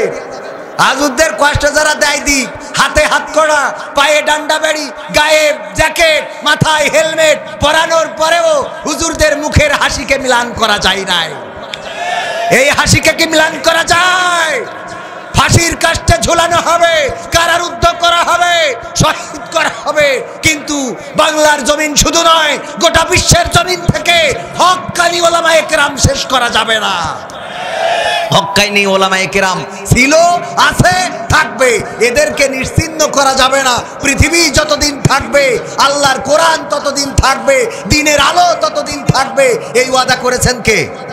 ইউরিদুনা লিয়ুতফিউ নূরাল্লাহি বিআফওয়াহিহিম আল্লাহু মুতিম্মু নূরিহি ওয়ালাউ কারিহাল কাফিরুন। আমার আল্লাহ বললেন, ওরা চায়, কারা? কাফেরেরা, টাকলারা, মশলারা, ভুড়িওয়ালারা, ওই বানরওয়ালারা, ওরা চায় মুখের ফু দিয়ে কোরআনের আলোকে, দ্বীনের আলোকে নির্বাপিত করে দেবে, কিন্তু না, কোনোদিনও তা পারবে না। যতই তারা কারারুদ্ধ করুক, কারার কুঠুরিগুলো ভরপুর হয়ে যাবে। যদি গুলি করে, বন্দুকের গুলিগুলো শেষ হয়ে যেতে পারে। যদি ফাঁসির কাষ্ঠে ঝুলায়, ফাঁসির রশিও ফুরিয়ে যেতে পারে, কিন্তু আল্লাহর জমিন থেকে হক্কানি ওলামায়ে কেরাম শেষ হবে। শেষ হবে? শেষ হবে না। কারণ আমার আল্লাহ ওয়াদা করেছেন, আমি আমার দ্বীনের আলোকে প্রজ্বলিত করে রাখবো। সূরা সফ আল্লাহ বললেন, আমি আমার দ্বীনের আলোকে প্রজ্বলিত করে রাখবো, যতই কাফেরদের বুকের মধ্যে জ্বালা পোড়া হোক না কেন। বুঝলেন? জ্বালা পোড়া ওদের হয় না? হয় না। সংবিধানে রাষ্ট্র ধর্ম ইসলাম থাকে বলে ওদের বড় জলে রে বন্ধু, ওদের বেশি জলে। ঠিক না বেঠে? সংবিধানে রাষ্ট্র ধর্ম ইসলাম আছে বলে তোমাদের কেন জলে রে বন্ধু, তোমাদের কেন জলে? শয়তানে জ্বালে কি আগুন তোমারই বগলে, তোমার কেন জলে রে বন্ধু, তোমার কেন জলে? ইসলাম হলো শান্তির ধর্ম, আছে সুবিচার, অন্য ধর্মের প্রতি কভু করে না বিচার। ঠিক না বেঠে? মিলেমিশে থাকার কথা, মিলেমিশে থাকার কথা দিয়েছেন নবী বলে, তোমার কেন জলে রে টাকলা, তোমার কেন জলে? আছে নিষেধ ধর্ম নিয়ে করা বাড়াবাড়ি, না জানিলে কিতাব খুলে দেখো তাড়াতাড়ি। যার ধর্ম সে করবে পালন, যার ধর্ম সে করবে পালন, কোরআনেতে বলে তোমার কেন জলে রে মুসালা, তোমার কেন জলি? আছে না নাই? তারপরে কি বলে হুজুর? মিলাদ করি, কিয়াম করি, যায় বাবার মাজারে, হয়তো একটু বিড়ি টানি ষাট মোহরের বাজারে। ফজর নামাজ হয় না পড়া, থাকি তখন নিদে। আল্লাহর কিরে হুজুর, বিশ্বাস করেন হুজুর? আল্লাহর কিরে হয় না কাজা, নামাজটা দুই ঈদে। নিয়মিত চেষ্টা করি পড়তে জুম্মা নামাজ, সেদিন শুধু হয় না পড়া, যেদিন থাকে কাজ। তিনটা জুম্মা করলে কাজা, মুসলিম থাকে না। এই কথাটা ভালো করে আমার আছে জানা, তাই রাজনীতি চলবে না। ও হুজুর, রাজনীতি চলবে না, তাই রাজনীতি চলবে না। ও ভাই, রাজনীতি চলবে। তারপর কি বলে হুজুর? শোনেন, বোঝেননি? কোরআনে জিহাদ কোথায় আছে এখনো খুঁজে পাইনি। কেন পাইনি? কারণ কোরআন তো পড়া লাগবে, ঠিক কিনা? পড়া শুধু পড়লে কি হবে? একটু বুঝে পড়ার দরকার আছে না? বুঝে যদি না পড়ে জিহাদ কোথায় আছে এটা কি পাওয়া যাবে? আব্দুল্লাহ আলামিন ভাই সুন্দর করে একটা উদাহরণ দিয়েছিলেন, বলবো? উদাহরণ দিয়েছে, বলছে একজন হুজুর ছিল একটু ল্যাংড়া, খুড়া, ন্যাংড়া। চেনেন আপনারা খুড়া? বোঝেন তো? এই খুড়া। আর একজন মুসাল্লি ছিল ওই মসজিদে, একটু কানা, চোখে কম দেখে কিন্তু দেখে, চোখে কম দেখে কিন্তু দেখে। এই দুইজনে ওই বিশ্বকাপ খেলা হয়েছে, একজন বলছে যে আর্জেন্টিনা সেরা, হুজুর বলছে আর্জেন্টিনা ভালো খেলে, আর মুসাল্লি বলছে ব্রাজিল ভালো খেলে। হুজুর বলছে আরে না, মেসি সেরা। আর মুসাল্লি ওই যে কানা বলতেছে আরে না, নেইমার সেরা। দুইজনে তর্ক বিতর্ক করতে করতে আজান। মসজিদই বলছে যে চলো এখন তর্ক থামাও, নামাজটা পড়ে আসি। নামাজ পড়তে যেয়ে ইমাম সাহেব কোরআনের আয়াত তেলাওয়াত করছে, ওয়া কানা মিনাল কাফিরিন। কানা বলছে হুজুর তো জম্মের খারাপ। তো তর্ক হইল চার দোকানে।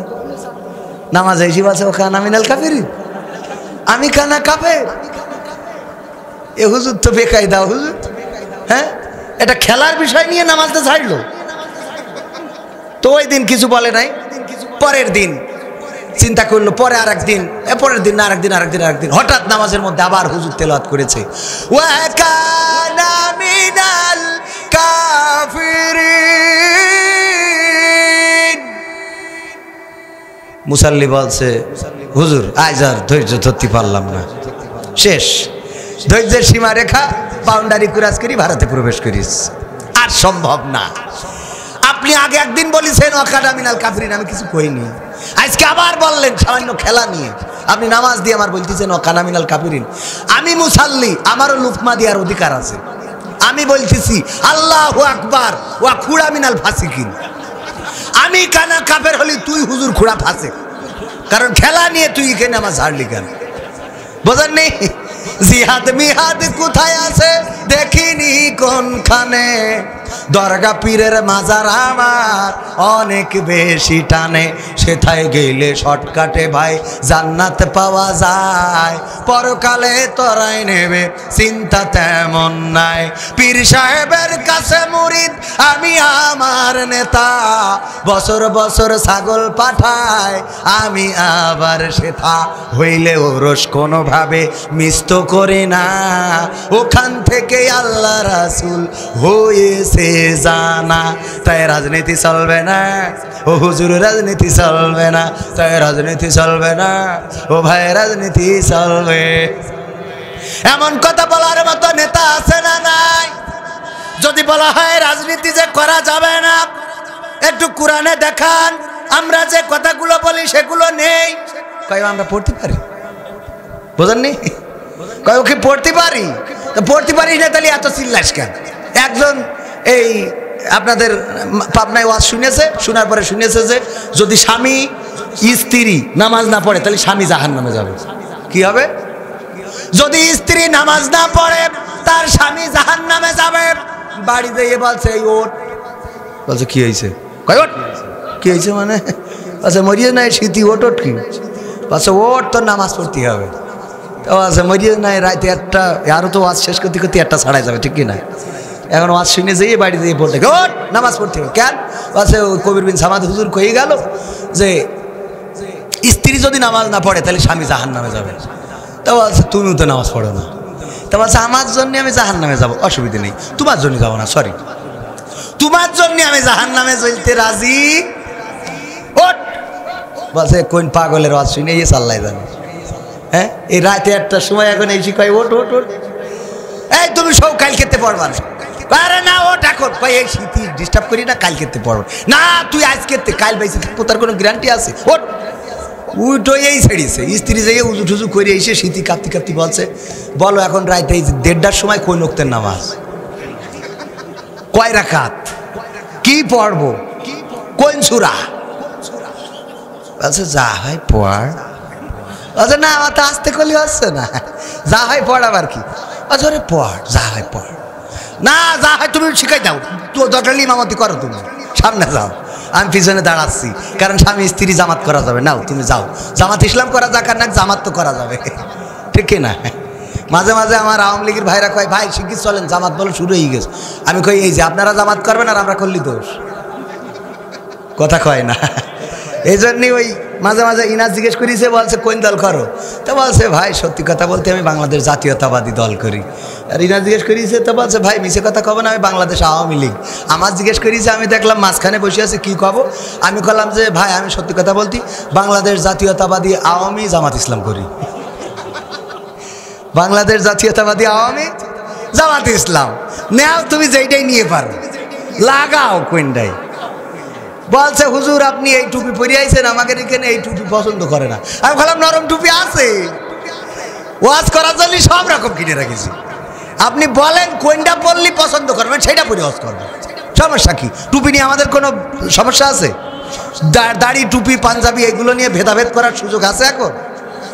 ইমান চুরি হয়ে যাচ্ছে, মুসলমানেরা নির্যাতিত নিষ্পেষিত, আর আপনি পড়ে আছেন পাঁচকলি টুপি না বাটি টুপি, পাগড়ি পরিয়েছে না পরে নাই, এরকম আছে না নাই? আমার পাঁচকলি পরতেও কোনো অসুবিধা নেই, আমার গোল টুপি পরতেও অসুবিধা নেই, আমার নরম টুপি পরতেও অসুবিধা নেই। আমার মেম্বার নাটকে দেখবেন যে আমি নরম টুপি পরে, আমার টুপি নিয়ে বিতর্ক কেন করবেন? করা যাবে? কেউ কমিয়া, কেউ আলিয়া, কেউ মাযহাবি, কেউ লা মাযহাবি, এসো এক সুরে গাই গান, আমরা মুসলমান, আমরা মুসলমান, আমরা মুসলমান। কারো গায়ে লম্বা জামা, কারো গায়ে খাটো, কেউ বা পরে ঢিলে ঢালা, কেউ বা আটো সাটো, ঠিক না? কারো গায়ে লম্বা জামা, কারো গায়ে খাটো, কেউ বা পরে ঢিলে ঢালা, কেউ বা আটো সাটো। পোশাক যা হোক মানব সবাই মহান রবের বিধান, আমরা মুসলমান, আমরা মুসলমান, আমরা মুসলমান, আমরা মুসলমান। কারো মাথায় লম্বা টুপি, কারো মাথায় নাই, কেউ বা পরে পাগড়ি টুপি, তবু মোরা ভাই ভাই, ঠিক না বেঠে? কারো মাথায় লম্বা টুপি, কারো মাথায় নাই, কেউ বা পরে পাগড়ি টুপি, তবুও মোরা ভাই ভাই। বিপদ এলে একই সাথে সবাই হব আগুয়ান, আমরা মুসলমান, আমরা মুসলমান, আমরা মুসলমান, আমরা মুসলমান। বিভেদ করে মুসলমানে করছে নিজের ক্ষতি, দিক বিদিকে বারে বারে বাড়ছে দুর্গতি, ঠিক না? বিভেদ করে মুসলমানে করছে নিজের ক্ষতি, দিক বিদিকে বারে বারে বাড়ছে দুর্গতি। ঐক্য ছাড়া পাবে না ফিরে হারানো সম্মান, আমরা মুসলমান, আমরা মুসলমান, আমরা মুসলমান, আমরা মুসলমান। কেউ কওমিয়া, কেউ আলিয়া, কেউ মাযহাবি, কেউ লা মাযহাবি, এসো এক সুরে গাই গান, আমরা মুসলমান, আমরা মুসলমান, আমরা মুসলমান। ওয়াতাসিমু বিহাবলিল্লাহি জামিআ ওয়া লা তাফাররাকু। কার কথা? লাস্টের কথা কার কথা? সাহস পায় না, মনে করছে ভুল হয়ে যায়। হ্যাঁ, এরকম আছে না নাই? মানে আমি বাংলাদেশ জাতীয়তাবাদী আওয়ামী জামাত ইসলাম মাঝখানে থাকতে চাই, এরকম লোক আছে না নাই? বললাম সালাম দেওয়া ওয়াজিব, এই পক্ষে কারা কারা হাত উঁচু করেন? আচ্ছা আপনাদের একটু টেস্ট করি। সালাম দেওয়া ওয়াজিব পক্ষে কারা কারা? সালাম দেওয়া ওয়াজিব পক্ষে, মানে একবার মনে করছে তুলবো না, এই যে এরকম, তাও অনেকেই তুলেছ না। সালাম দেওয়া সুন্নাহ, এর পক্ষে কিরা কিরা? সালাম দেওয়া সুন্নাহ, এর পক্ষে আলহামদুলিল্লাহ অনেকেই জানেন। অনেক জায়গা আছে অনেকেই জানেই না যে সালাম দেওয়া সুন্নাহ নাকি ওয়াজিব। সালাম দেওয়া হলো সুন্নাহ, উত্তর দেওয়া কি? ওয়াজিব। এগুলো আমাদের ছোট ছোট বিষয় আমাদের জানার দরকার আছে। আমি জিজ্ঞেস করলাম, ভাই ইসলামের স্তম্ভ কয়টা? কন তো কয় 2টা। কলাম কি? কয় মা বাবার খেদমত করা আর বিয়ে করা। বিশ্বাস হয় না আপনাদের? আমার ঠিকানা টিভিতে দেখবেন যে সাক্ষাৎকার নিয়ে আছে। আমার ঠিকানা টিভির ইউটিউবে ঢাকা মতিঝিলে আমি সাক্ষাৎকার নিয়েছি, একজনও পাই নাই যেই ব্যক্তি বলতে পারে ইসলামের স্তম্ভ সঠিকভাবে। শুধুমাত্র তারা বলেছে যারা আমাদের সাথে ছিল, আমাদের সাথে ক্যামেরার পিছনে ঘুরে বেড়াইছে। ওরা কয় ভাই আমাদের একটু নেন, আমরা একটু থাকবো ভিডিওয়ে। তো ওরা তো আমার সাথে ঘুরে বেড়াইছে যারা, তারা তো একটু জানেওয়ালা হবে, ঠিক কিনা? এই মাদ্রাসার ছাত্র টাত্র হুজুর এরা জানেওয়ালা না, তো এরা বলেছে শুধুমাত্র। আর সাধারণ পাবলিক আপনি কালকে থেকে জিজ্ঞেস করে দেখেন, সূরা ফাতিহা পড়তে বলে দেখেন। আরে যদি বলেন যে সূরা ফালাক এটা কি পারো? কয় না ওইটা শিখিনি। সূরা ফিল এটা কি পারো? না ওইটা শিখিনি। সূরা ইখলাস এটা কি পারো? না শিখিনি। তা পারো কোনটা? কয় এই সূরা ইখলাস তো হবে না, কয় কুলহু সূরাটা হবে। কোনটা হবে? যদি কয় সূরা ফিল, কয় না ওইটা হবে না, তা কোনটা শিখবে? কয় আলাম তারা খাইবে বলে ওইটা শিখেছি। ফিল পারে না, আলাম তারা খাইবে পারে পারে। এরকম আছে না নাই? আছে, অনেক আছে। আসছে রমজান মাস আগত, এখন আসি রজবে। কিসে? রজবে। তারপরে কি? শাবান। শাবান মানে পবিত্রতা, পরিষ্কার হওয়ার মাস। শাবান মাসে সব প্রস্তুতি নিয়ে রমজান মাসে রোজা রাখতে হবে। কিন্তু আল্লাহর ওলি এমন অনেকেই আছে রোজা, উনি জিজ্ঞেস করে যে রোজা থাকে? কই আগাগুড়া থাকি। মানে আগাগুড়া মানে কি? প্রথমটা থাকে, লাস্টেরটা, মাঝখানে সব ফাঁকা। উনি থাকে কি? আগাগুড়া। আবার দেখবেন যে যে বেশি রোজা থাকে না, ও আসরের নামাজের আগের তো মেসওয়াক করে, যাতে মানুষ বুঝতে পারে ও ইফতার করতে যাবে। ওখানে যাই আবার খাতি বসে ওই আল্লাহর বান্দা, আমি মাঝে মাঝে বলি 2টা প্লেট মসজিদে ইফতারি, এখানে একটা এখানে একটা, উনি বসবে মাঝখানে। এখন ইনি এসে চিন্তা করে কবির বিন সামাদ মনে হয় এই প্লেটের লোক, এই জন্য এইটা বাদ দিয়ে ওখান থেকে বসে। আর ইনি এসে মনে করো মনে হয় এই প্লেটের লোক, তো এই জন্য এইটা বাদ দিয়ে ওখান থেকে বসে। বসে এইবার যেই আজান দেয় কয় দেখো অপচয় হয়ে যাবে গো, মানে দুটো একা ঝাড়বে, একদম মাঝখান বরাবর বসে থাকে। আছে না নাই? এরকম নামাজি রোজাদার হওয়া যাবে? নামাজি আছে ভোটের আগে ওরে নামাজ, এখানে পড়ে আবার পাশের গ্রামে যাই পড়ে, একই আসরের নামাজ। এখানে পড়ে পিএস বলতেছে স্যার আপনি এত পড়তেছে, ওখান থেকে পড়ে আসলেন, কয় থাবায় দাঁত ফেলি দেওয়ানে। নামাজ কি খারাপ কাজ? তোকে জন্য তো ভালো কাজ করেও শান্তি নেই। তোরা কি চাইস আমি জাহান্নামে যাই? এখন সময় যত আছে নামাজ যত পড়ি নেওয়া যায়। আর ওদের উজু বলছে স্যার উজু করবেন না, এই আর এক পাগল আমি গোসল করিস তা উজু লাগবে কেন? উজু করি বাড়িতে বেরোয়েছি, আর উজু কি আমাদের এত নরম নাকি যে পাতলি ভেঙে যাবে? উজু তো বিশাল শক্ত। ওরা ওই যে একজনের কথা বলতে গেলাম আমাদের গ্রামে, যে তারাবির নামাজ পড়তে গেছি, বলতেছে এই আমার জায়গাটা ধরে রাখিস, আমি এই জায়গাটা গরম করেছি, আমি একটু যাচ্ছি পিসাব ফিরতি। যে এ পিসাব ফিরে এসে আবার ওখানে দাঁড়াইছে। দাঁড়ালি যে পাশে ছিল বলছে এই হাত পা শুকনো কেন? তা বলছে তা কি? তারপর পিসাব ফিরিস নি? বলছে হ্যাঁ ফিরেছিস, তা হাত পা শুকনো কেন? উজু করিস নি? তা বলছে না। তা বলছে কেন? তা বলছে মুতলি উজু করা লাগে। বোঝেন নি? এরা মুসলমান আছে না নাই? সত্য ঘটনা, আল্লাহর কসম করে বলছি, সত্য ঘটনা, আমার গ্রামের ঘটনা।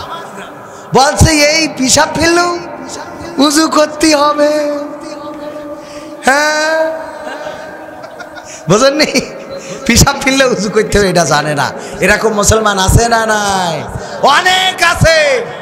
মুসলমান মুসলমানের মতো নেই বলে আমি আসার আগে আমার উস্তাদজি এখানে ওয়াজ করেছেন, শ্রদ্ধাভাজন জনাব মহসিন আলম জিহাদি সাহেব, আপনার এলাকার সন্তান।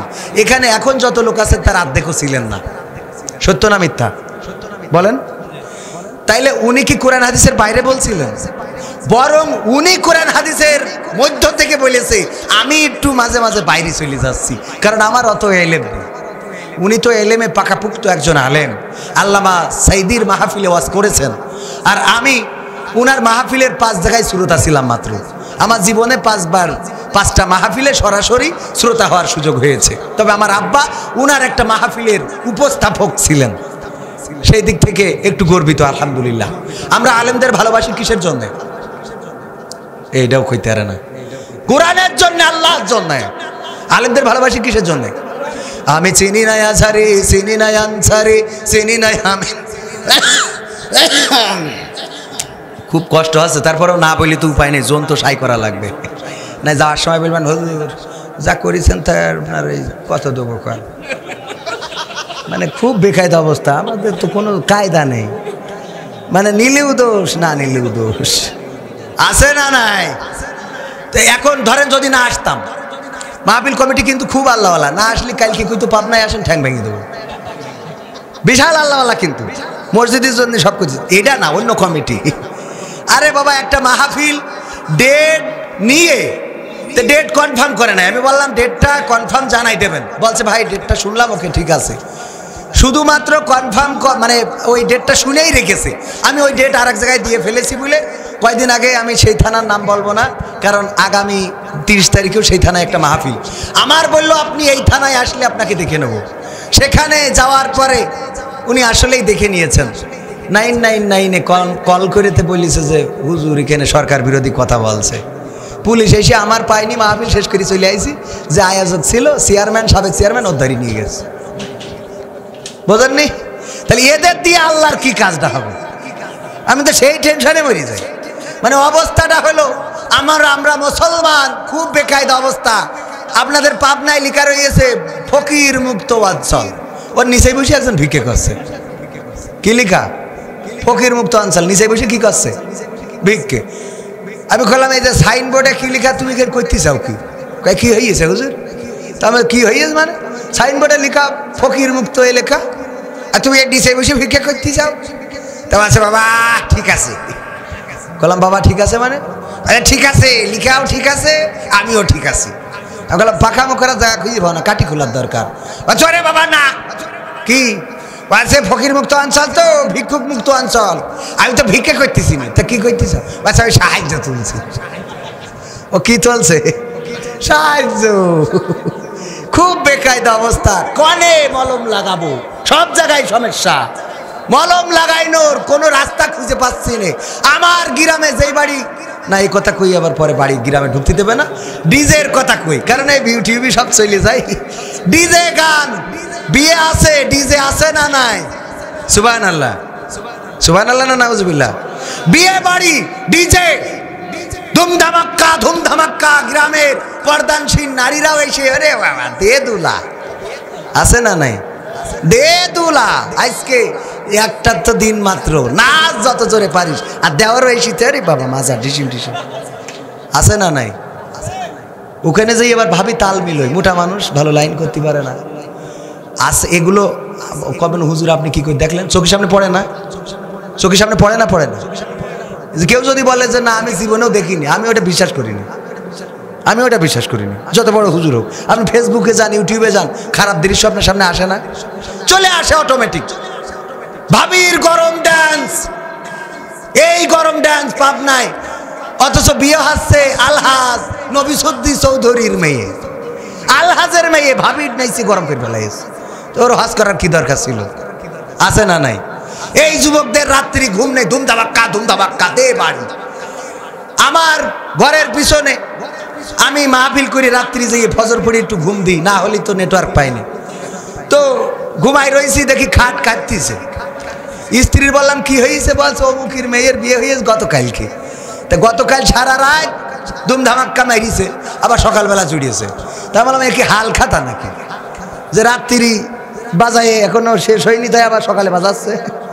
তা আমি আবার গাড়ের পরে গামছাটা দিয়ে নিয়ে গেলাম তাদের বাড়ি, যেয়ে দেখি ওর মা কাঁদতেছে, ও আল্লাহ আমার মেয়ে কত ভালো ছিল গো,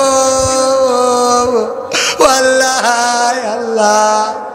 আমি গিয়েছি কান্না, আর একটু জোর দিয়েছে, ও ভাই আমার মেয়ে পরের ঘরে দিলাম গো,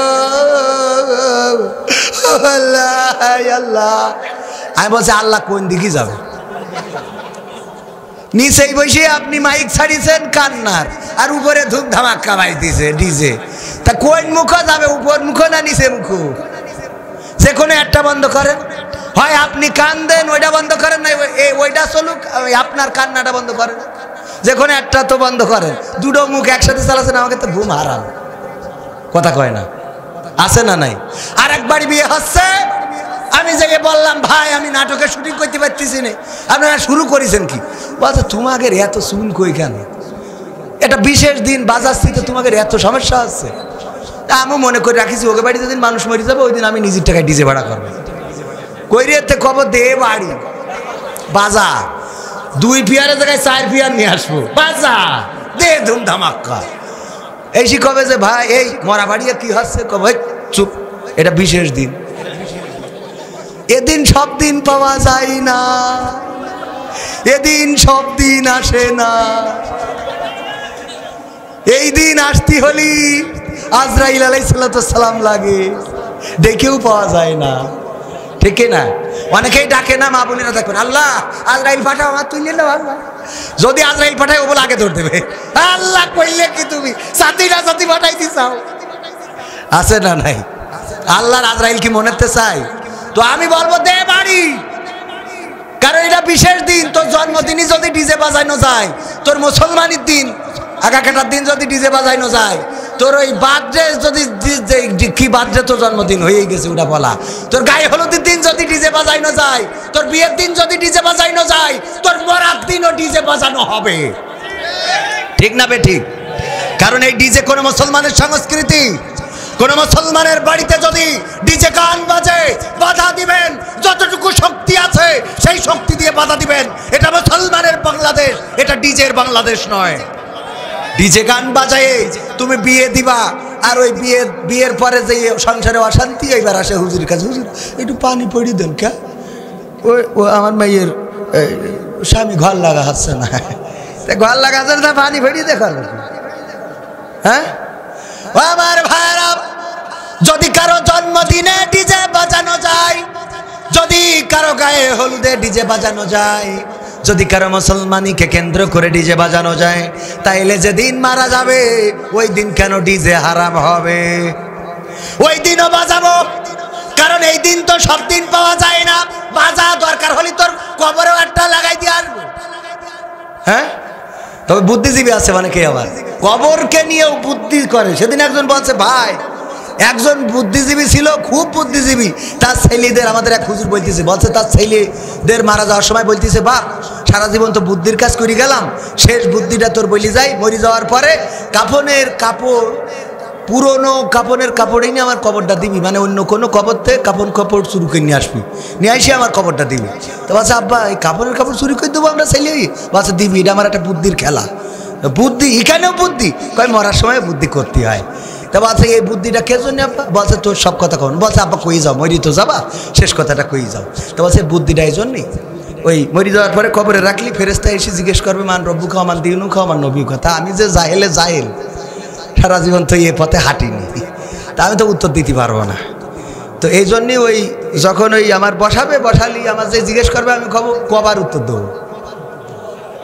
তো কবে যে কবার কেন, তা কাপড়ের কাপড় দেখে বুঝ যাও না আমি আজকের লাশ, আমি আজকের লাশ। এগুলো নিয়েও রহস্য করে, আছে না নাই? আজকের লাশ না, কবরে যাও টের পাবা। পরকাল নিয়ে রহস্য করো, হাসর নিয়ে রহস্য করো। তাসলিমা নাসরিন আমার রাসূলকে নিয়ে রহস্য করে লিখেছে, আমার সাথে আর রাসূলের সাথে অনেক মিল। নাউজুবিল্লাহ বলবেন না? সে লিখেছে, তার স্ট্যাটাস যারা অনলাইনে অ্যাক্টিভ তারা জানে, পা পঙ্গু হয়ে গেছে, খুঁড়া হয়ে গেছে, আল্লাহ তার পঙ্গু করে দিয়েছে, এখনো হেদায়েত হয় নাই। এই পঙ্গু অবস্থায় ওই স্ট্যাটাস দিয়েছে, আমার জন্ম 12 রবিউল আওয়াল, রাসূলের জন্ম 12 রবিউল আওয়াল। রাসূলও ছিল আপসীন, আমিও আপসীন। রাসূলও দেশান্তরিত হয়েছে, হিজরত করেছে, আমিও হিজরত করেছি।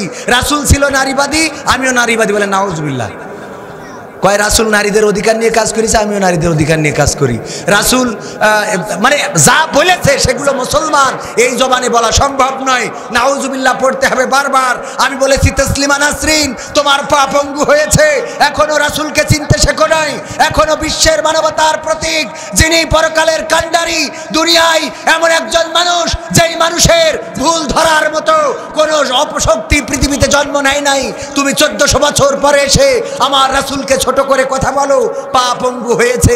এখনো তো নেটওয়ার্ক আছে, নেটওয়ার্কটা চলে যাবে, তারপরে ঠেলাটা বুঝবে না? কবরে যাওয়ার পরে প্রতিটা আমল প্রকাশ হয়ে যাবে। আপনি যেভাবেই বলেন না কেন, যা ইচ্ছা বলেন না কেন, আল্লাহর কাছে রেকর্ড আছে না নাই? হাসরের ময়দানে দাঁড় করাবে, আপনাকে বলবে আপনি কেমন ছিলেন, আপনি বলবেন আল্লাহ আমার মতো নামাজি রোজাদার পরেজগার দুনিয়ার জীবনে কেউ ছিল না। আমার আল্লাহ সাথে সাথে কি করবেন, আল ইয়াউমা নাখতিমু আলা আফওয়াহিম ওয়া তুকাল্লিমুনা আইদিহিম ওয়া তাশহাদু আরজুলুহুম বিমা কানু ইয়াকসিবুন। আমার আল্লাহ পরকালের ময়দানে মানুষের মুখে আঠা লাগিয়ে দেবে, আপনার হাত আপনার বিরুদ্ধে সাক্ষ্য দিয়ে দেবে, এই হাতের জবান খুলে দেবে, পায়ের জবান খুলে দেবে, চোখের জবান খুলে দেবে, প্রতিটা অঙ্গ প্রত্যঙ্গ আপনার বিরুদ্ধে কথা বলবে। এই হাত বলবে, এই হাত দিয়ে কত মেয়েকে সেটিংয়ে হাই বলেছেন, হ্যাঁ যুবক আছে না নাই, এই হাত দিয়ে ফ্রি ফায়ার খেলেছেন, পাবজি খেলেছেন, এই হাত দিয়ে আইল সুজা আইলটা বেকা করেছেন, এমন আল্লাহর ওলি আছে না নাই। মসজিদে যাইয়ে কাতার সুজা করে, কাতার সুজা কর, সুজা কাতার সুজা করে, আর মাঠে যে আইল বেকা করে, মাঠে যে কি করে আইল বেকা করে, এমন আল্লাহর ওলি অনেক আছে। আলহাজ সাহেব সুদ খায়, কিন্তু হজ করে আসার পরে নিজে খায় না, এখন সুদ দেয় বোন নামে, আর টাকাও থুয়েছে বোন নামে। কার নামে? বোর নামে, স্ত্রীর নামে, গুনাহ হলি ওর হোক। আমি হজ করে আইছি, আমি সুদ খাওয়া ছেড়ে দিছি, আর সুদ খাবো না, আর সুদ চলবে না, চলবে আর সুদ চলবে না, ঘুষ চলবে না। অনেকেই বলে হুজুর সুদের ব্যাপারে একটু বলেন, ঘুষের ব্যাপারে বলেন। এই জন্যে আমি একটা গান লিখেছিলাম, আমার এখানে আছে, যাই হোক সে গান পরে নাই, মনে বলি বলবানে। তার আগে যেটা বলছিলাম, ভালোবাসি আমরা কোরআনের পাখিদের কেন ভালোবাসি, কারণ আল্লাহর জন্য ভালোবাসি, কোরআনের জন্য ভালোবাসি। তাই আমি লিখেছি, আমি চিনি না আছারি, চিনি না আনসারি, চিনি না আমির হামজা, কোরআনের পথে কথা বলে যারা তারাই আমার কলিজা। আমি চিনি না সাইদি, চিনি না সাইফি, চিনি না আমির হামজা, কোরআনের পথে কথা বলে যারা তারাই আমার কলিজা। বলো কেমন করে ভুলবো তাদের, যদিও বলো ভুলে যা, বলো কেমন করে ভুলি গো তাদের, যদিও বলো ভুলে যা। আমি চিনি না হেলালি, চিনি না বেলালি, চিনি না আমির হামজা, কোরআনের পথে কথা বলে যারা তারাই আমাদের কলিজা। কেউ আছে দূরে দূর প্রবাসে, কেউ আছে কারাগারে, চলার পথে কত যে স্মৃতি মনে পড়ে বারে বারে। কেউ আছে দূরে দূর প্রবাসে, কেউ আছে কারাগারে, চলার পথে কত যে স্মৃতি মনে পড়ে বারে বারে। মধুর সুরে বলতো তারা আল কোরআনের কথা, মনে পড়ে হাই বুক ভেঙে যায়, হৃদয়ে চাপা ব্যথা। কবে যে আবার আসবে ফিরে বিজয়ী বীরের বেশে, লাখো কোটি প্রাণ পথ চেয়ে আছে দিনকে ভালোবেসে, কোরআন ভালোবেসে। আমি চিনি না আছারি, চিনি না আনসারি, চিনি না আমির হামজা, কোরআনের পথে কথা বলে যারা তারাই আমাদের কলিজা। কত যে মুমিন যায় নামাজে অশ্রু ঝরাই রাতে, লাখো লাখো প্রাণ দুয়া করে যাই নামাজে মোনাজাতে। কেঁদে বলে হাই ওগো দয়াময়, শোনো ক্রন্দন ধ্বনি, দাও ফিরিয়ে যাদের মুখে কোরআনের বাণী শুনি। কত যে মুমিন যায় নামাজে অশ্রু ঝরাই রাতে, লাখো লাখো প্রাণ দুয়া করে যাই নামাজে মোনাজাতে। কেঁদে বলে হাই ওগো দয়াময়, শোনো ক্রন্দন ধ্বনি, দাও ফিরিয়ে যাদের মুখে কোরআনের বাণী শুনি। তোমার কথা বলতে গিয়ে মাজলুম আজ যারা, রক্তের ভাই তার চেয়ে বড় মোদের কলিজায় ওরা, মোদের কলিজায় ওরা। ঠিক না বে ঠিক? কষ্ট হচ্ছে আপনাদের না? বোঝা যাচ্ছে যে দুই একজন নেটওয়ার্ক চলে যাচ্ছে। রাত 1টা বেজে গেছে, আমার 11টায় টাইম দিলে 2 ঘন্টা করলেও 1টা বাজতো, ঠিক কিনা? 2টা বাজুক আর হুজুরির 12টা বাজুক, হুজুর যেন আজ জীবনে ওয়াজ না করে খাতে পারে। আপনাকে তো ওয়াজ করে খাইতে সহ্য হয় না। দেখেন না আমার বিরুদ্ধে ফতোয়া আছে না নাই? হাজারো ফতোয়া। নাট্যকার কেন স্টেজে? আমি স্টেজে তো এইগুলোর জন্য, কারণ আমার যুবকদেরকে কে বাঁচাবে? ওরা ভুল পথে চলে যাচ্ছে, পরিমণির পিছনে হাঁটছে, মিশা সওদাগরের পিছনে হাঁটছে, শাকিব খানের পিছনে হাঁটছে, স্টার জলসার পিছনে যাচ্ছে, সিনেমা হলের পিছনে যাচ্ছে, ইউটিউব দেখছে, পর্নোগ্রাফি দেখছে।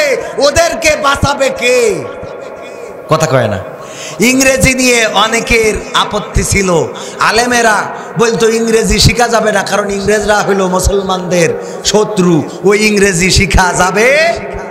এখন প্রমাণ হয়ে গেছে ইসলাম প্রচার করতে হলে ইংরেজির দরকার আছে না নাই? জাকির নায়েক বক্তব্য দেন ইংরেজিতে না হিন্দিতে? বাংলায় শোনেন আপনারা, কিন্তু ওটা তো জাকির নায়েকের কণ্ঠ না, ওটা হলো ডাবিং করা। উনি বক্তব্য দেন ইংরেজিতে। কিসে? ইংরেজিতে। মিজানুর রহমান আজহারি উনি বক্তব্য দিচ্ছেন মালয়েশিয়ায় ইংরেজিতে। আমাকে ইংরেজিতে বক্তব্য দিতে দিলে পারবো না, তবে মালয়েশিয়ায় মালাই ভাষায় বক্তব্য দিতে পারবো। মালয়েশিয়ায় ছিলেন এমন কেউ আছেন? মালয়েশিয়ায় ছিলেন ওই যে একজন সাতুয়ারাং আডা চিনি, আডা পাহাম জ্ঞান চেকআপ ছায়া। হ্যাঁ পাহাম, আলহামদুলিল্লাহ। তার মানে আমি মালাই ভাষা পারবো। এই যে মালাই ভাষাটা শিখিলাম বলে মালয়েশিয়ায়ও মসজিদে যেয়ে আলহামদুলিল্লাহ আল্লাহ ওয়াজ করার তৌফিক দেয়। সুবহানাল্লাহ বলবেন না? এই ভাষাটা জানি বলে, ভাষা না জানলে এগুলো আমরা প্রচার করতে পারতাম না। হিন্দি থোড়া সা জানি, এই জন্য কয়েকদিন আগে কলকাতায়ও গেলাম, কিন্তু এই কলকাতায় তো বাঙালি আছে, ওখানে হিন্দিতে তেমন কথা বলা লাগে না, তবে মাঝে মাঝে অনেকে হিন্দিতে বলে, একটু না বুঝলেই সমস্যা আছে। আর আমি যে হিন্দি জানি, বাংলা হিন্দি মিলাইও মোটামুটি হয়ে যায় আর কি, করে খাওয়া যায়। ঠিক আছে, তো যাই হোক, এখন এই ভাষা শেখার দরকার আছে না নাই? যারা কোরআন জানে, কোরআনটা পড়তে পারে, আর যে জানে না পাশে বসে খালি আক্ষেপ করে, আরে যদি পড়তে পারতাম। প্রতি হরফে কয় নাকি? 10 নেকি। আপনি প্রতিদিন যদি একটা পাতা করে কোরআন পড়েন, কতটা সওয়াব আপনি অর্জন করেন। অথচ আমাদের মুসলমানেরা এই কোরআনটা শিখতে চায় না। এখন কেজি স্কুল, গার্ডেন, কি কিন্ডার গার্ডেন, এই স্কুল সেই স্কুল, মডেল স্কুল, কত স্কুল হয়েছে, কিন্তু মক্তবগুলো দিন দিন খালি হয়েছে না হয় নাই? মক্তবে এখন বাচ্চা দেয় না, মক্তবে এখন বাচ্চা পাঠায় না, বক্তব্য এখন বাচ্চাদেরকে দিতে চায় না, মাদ্রাসায় পড়াতে চায় না। অথচ আজকের বাংলাদেশে সাক্ষী, আপনারাও সাক্ষী, কোনো আলেমের বাবা, কোনো ইমামের বাবা, কোনো মুয়াজ্জিনের বাবা বৃদ্ধাশ্রমে নেই। আছে? কোনো আলেমের পিতা বৃদ্ধাশ্রমে নেই, কোনো মাওলানা, কোনো মুফতি, কোনো মুহাদ্দিস তার পিতা বৃদ্ধাশ্রমে নেই।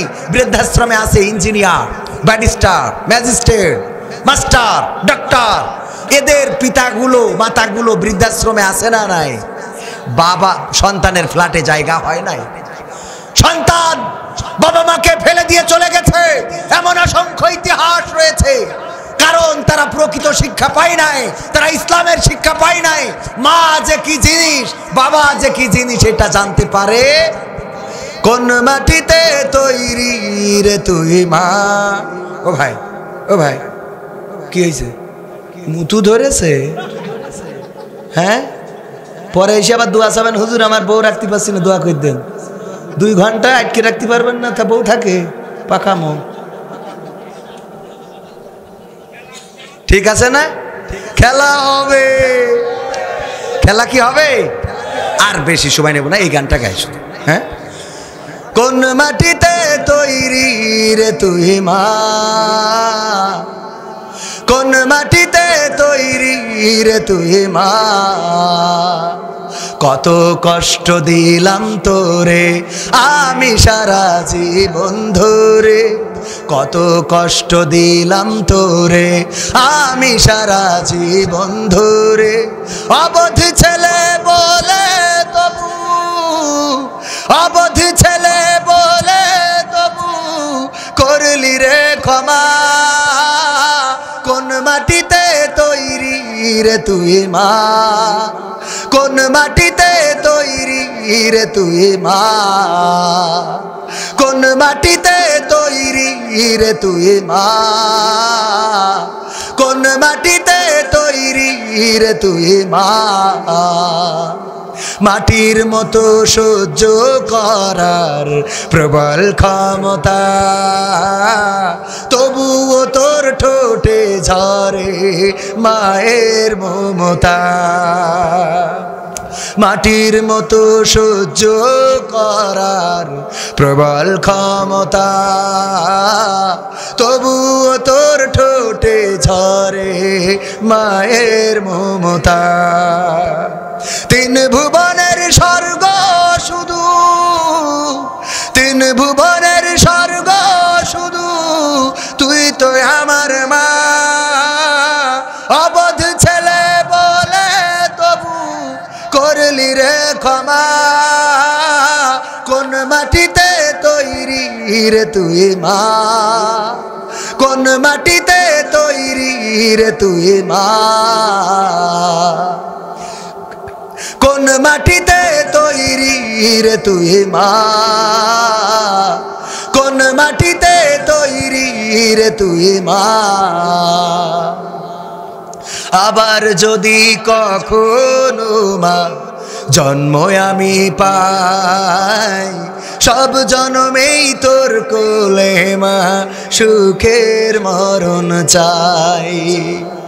আবার যদি কখনো মা জন্ম আমি পাই, সব জন্মেই তোর কোলে মা সুখের মরণ চাই। আমি মারা যাবার আগে,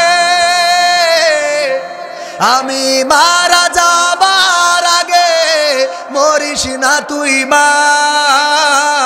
অবধ ছেলে বলে তবু করলি রে ক্ষমা, কোন মাটিতে তৈরি রে তুই মা, কোন মাটিতে তৈরি রে তুই মা, কোন মাটিতে তৈরি রে তুই মা, কোন মাটিতে তৈরি রে তুই মা। ও আমার ভাইরা, মায়ের সাথে খারাপ আচরণ করা যাবে না, বাবার সাথে খারাপ আচরণ করা যাবে না। আর সন্তানদেরকে আলেম বানাতে হবে, মাদ্রাসায় দিতে হবে, ওলামায়ে কেরাম বানাতে হবে, হাফেজ বানাতে হবে।